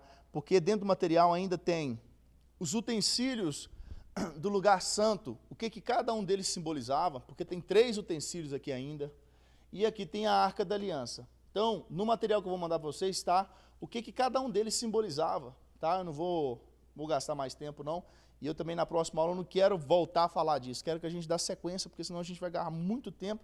Em Êxodo a gente já teve 8 aulas, e a gente está na metade de Êxodo ainda, olha pra você ver. Então a gente tem que dar uma adiantada, porque senão nós vamos ficar agarrados em Êxodo aí até dezembro. Então, aí eu vou mandar o material para vocês dão uma lidinha lá. Tá? Essa foto é bem bacana para vocês terem também, porque ela aqui tem um número de cada coisa, ó, um número aqui, ó, e aqui tem o que é cada coisa. com referência da Bíblia ainda, onde que está falando sobre isso.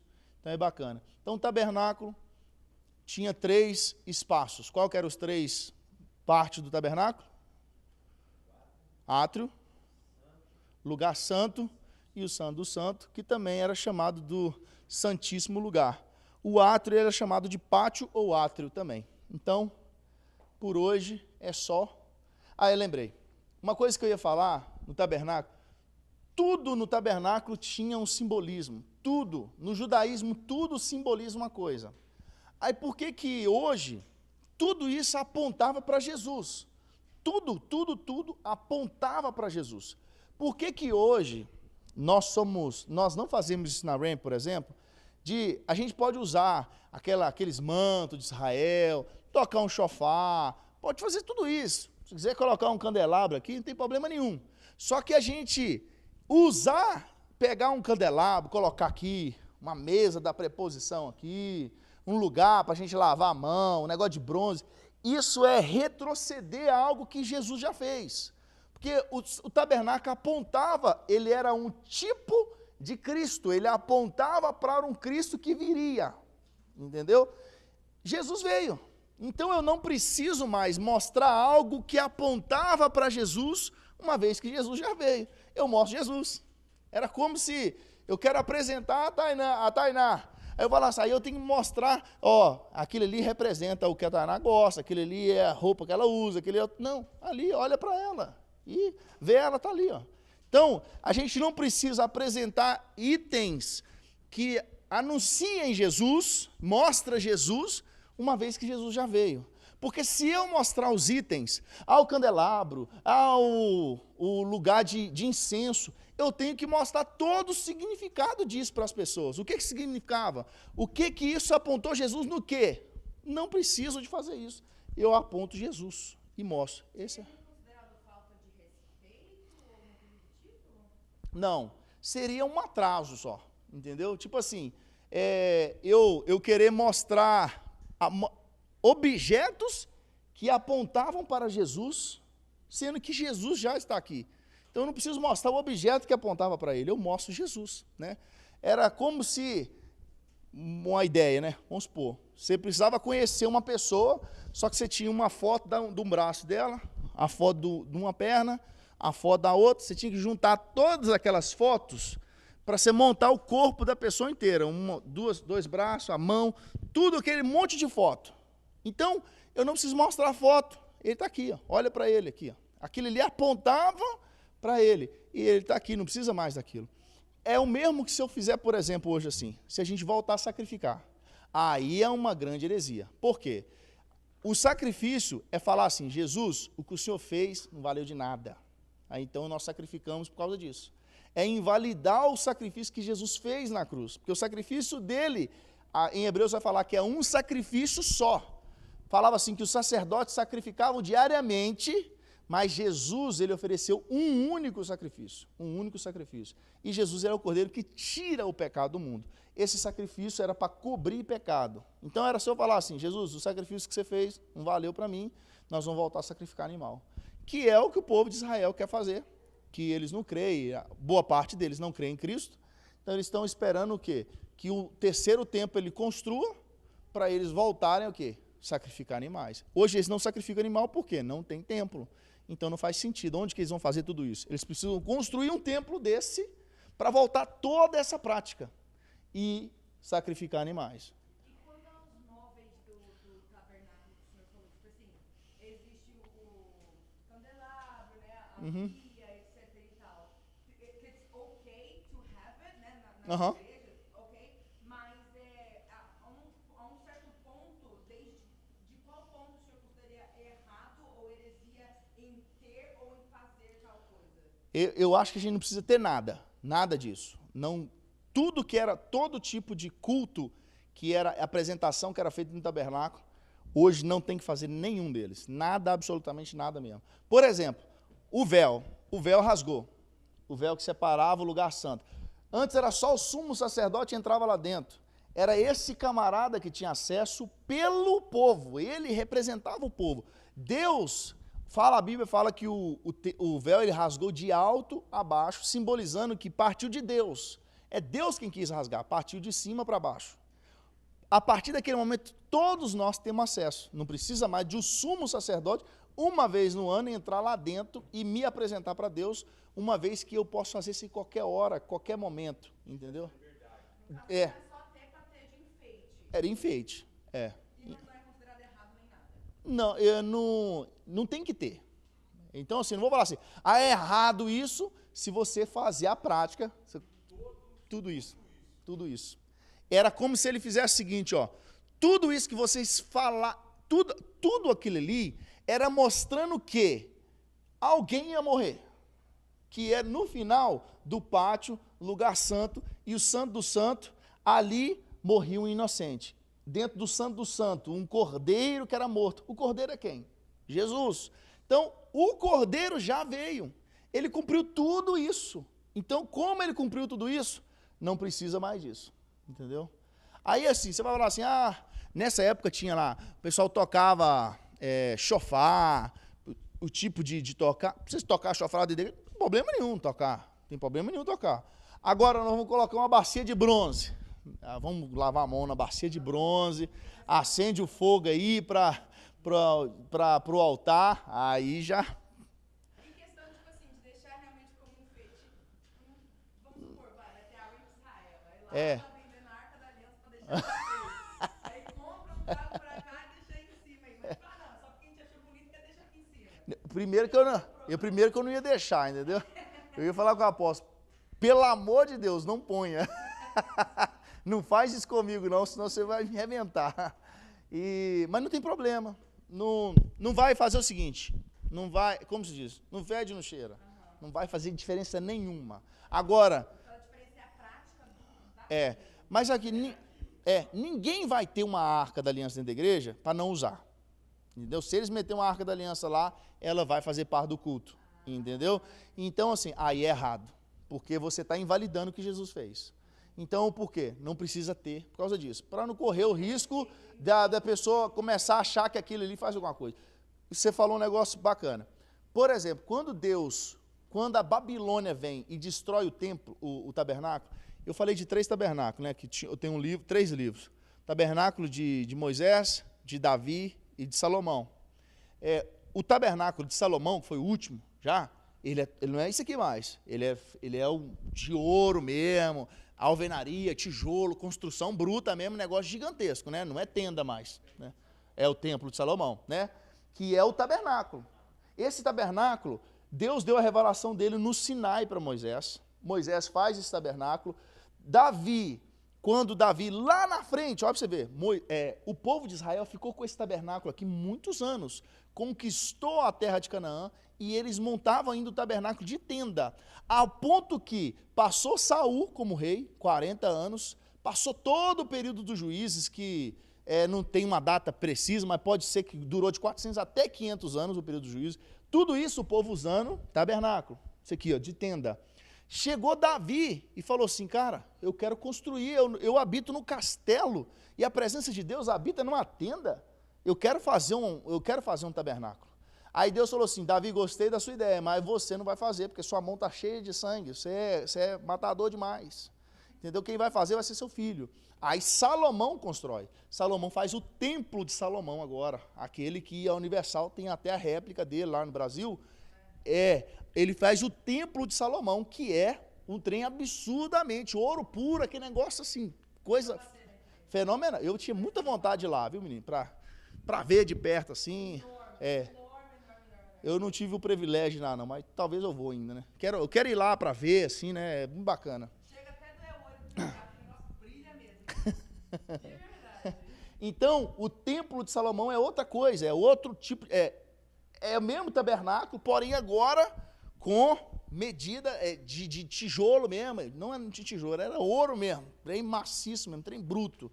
Então, mas quando a Babilônia vem e destrói esse templo de Salomão, o que o profeta Ezequiel, Jeremias, todos eles falaram, Abacuque, a Babilônia está vindo, vai destruir, e o povo falava assim, você acha que Deus vai destruir a casa dele? Vai deixar eles destruir o altar de sacrifício. Aí eles começaram a pôr fé nos objetos que estavam lá dentro, é o que você falou. Eles acreditavam nos objetos que estavam lá dentro. Deus não vai deixar eles destruir a arca da aliança dele, tipo isso. Aí Deus foi lá, deixou, eles vieram, regaçou tudo, destruiu o templo, o cara matou um porco lá dentro ainda mais para frente depois. Então assim, acabaram com o templo, arrebentou tudo e Deus mostrou para eles assim, ó, o que faz a diferença não é os utensílios do templo, eles estão apontando para alguém, é esse alguém que é o que faz a diferença, não é os utensílios. Então eles estavam confiando no templo e no que eles tinham dentro do templo, os utensílios do templo. Aí Deus vem e mostra e fala assim, não, vocês entenderam tudo errado, não é isso. Aí quando Jesus vem, aí vem aquela versículo de Ageu, a glória da última casa será maior que a da primeira. Tem uns que falam assim, a glória da segunda casa, mas não está escrito segunda, está escrito a glória da última casa vai ser maior que a da primeira. E ela foi maior que a da primeira mesmo, de fato. Por quê? O templo foi destruído, que era a primeira casa, vamos assim dizer, e esse templo foi destruído de Salomão. Depois dos medos e persas, Neemias, Ester, Zorobabel, eles reconstroem o templo de novo, só com um templo com menos ouro, né, mais pobre, mas era um templo. E esse templo ele era um templo bem menor que o de Salomão. Tanto a Bíblia fala que o pessoal ria. Os que conheceram o templo de Salomão falavam assim, isso aí que é o templo de vocês, vocês tinham que ver o de Salomão. E os caras que não conheciam o templo de Salomão, ficavam sem entender, não, mas isso é o nosso templo. Eles falaram, mas você tinha que ver o de Salomão, era ouro, era grande. Aí fala que na inauguração do templo, uns choraram e outros riram. O choro e o riso tomou conta, misturava. Quem ria era de felicidade, porque ele estava vendo o templo pela primeira vez. E quem chorava é porque lembrava do templo de Salomão, porque ele tinha participado daquele templo, que era fenomenal. Só que aí esse templo, ele era menos poderoso que o de Salomão, menos atraente.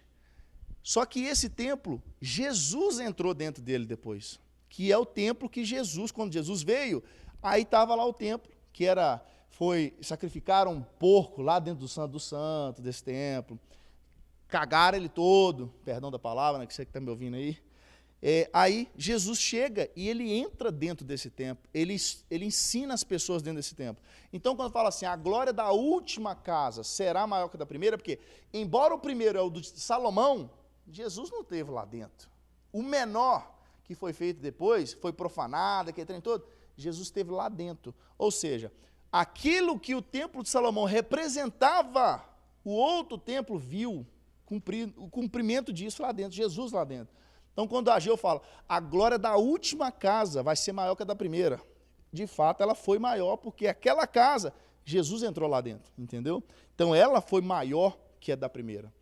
Então, assim, aí a partir daí, o templo no ano 75, se eu não estiver enganado, ele é destruído lá em Israel, e sobrou dele o Muro das Lamentações. Aquele pedaço que tem lá do Muro das Lamentações não é do Templo de Salomão. O Templo de Salomão foi destruído muitos anos atrás. Depois do Salomão veio outro templo com Neemias, Esdras, Zorobabel. Eles construíram um novo templo.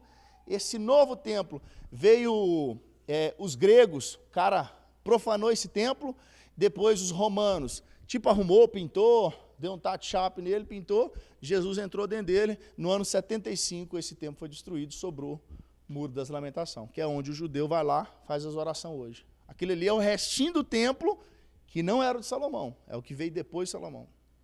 Então, por isso que nós temos os 3 tabernáculos, o livro lá que fala dos 3 tabernáculos. E ainda, em Ezequiel vai falar de um templo, que ele vai falar de medidas de um templo que não pode ser profanado. Aí agora ele já está falando de algo profético, está falando do céu, de novos céus, nova terra, de algo que não pode ser derrubado, não pode ser profanado, e tudo vai funcionar perfeito lá dentro. Aí está em Ezequiel 48, se eu não estiver enganado, ou 43, quando a glória do Senhor ela volta para dentro do templo, entendeu? Trem top. Esse templo de Salomão foi também estipulado cada medida, cada coisinha assim?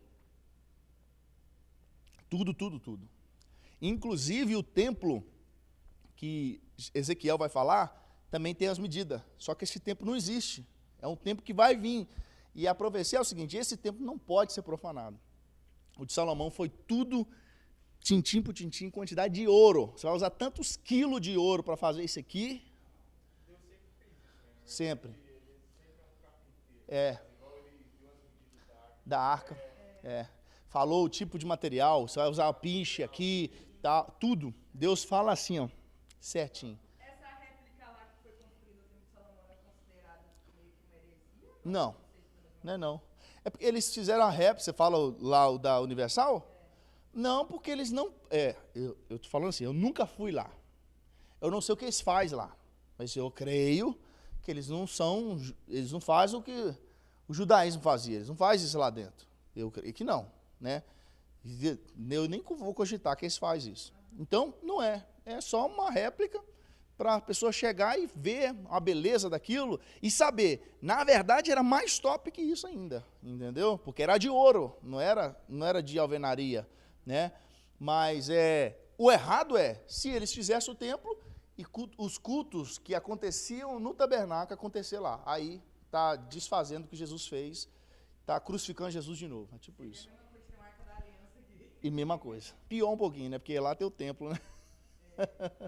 Então, fechou então, pessoal? Misericórdia, né? Aí esse material aqui do tabernáculo eu vou mandar para vocês terem lá, futuramente vocês vão dar um estudo, alguma coisa, pregar para alguém, pregar na igreja, aí vocês têm. Fechou? Então vamos orar então. Pai querido, muito obrigado, Senhor, pelo teu cuidado, muito obrigado por até aqui o Senhor ter nos ajudado. Eu peço ao Senhor, Pai, que leve-nos para nossos lares, assim como o Senhor nos trouxe. Obrigado, Senhor, por esse momento precioso. Eu peço ao Senhor, Pai, que nos ajude a entender cada dia mais os teus ensinamentos, tudo aquilo que o Senhor deixou para nós, Pai. Que o Seu Espírito Santo nos ajude a cumprir, Pai, e a viver a Tua palavra. Eu peço ao Senhor que leve-nos para nossos lares, assim como o Senhor nos trouxe. Nos guarde, Pai, nos livre de todo mal, nos dê o restante dia na Tua presença, é o que eu lhe peço em nome de Jesus. Que a graça do nosso Senhor Jesus Cristo, o grande amor de Deus e a doce comunhão, o Espírito Santo, seja contigo, com a tua casa, com o teu ministério. E a igreja diz amém. Amém. Que Deus abençoe você que está nos assistindo online. Deus abençoe sua casa.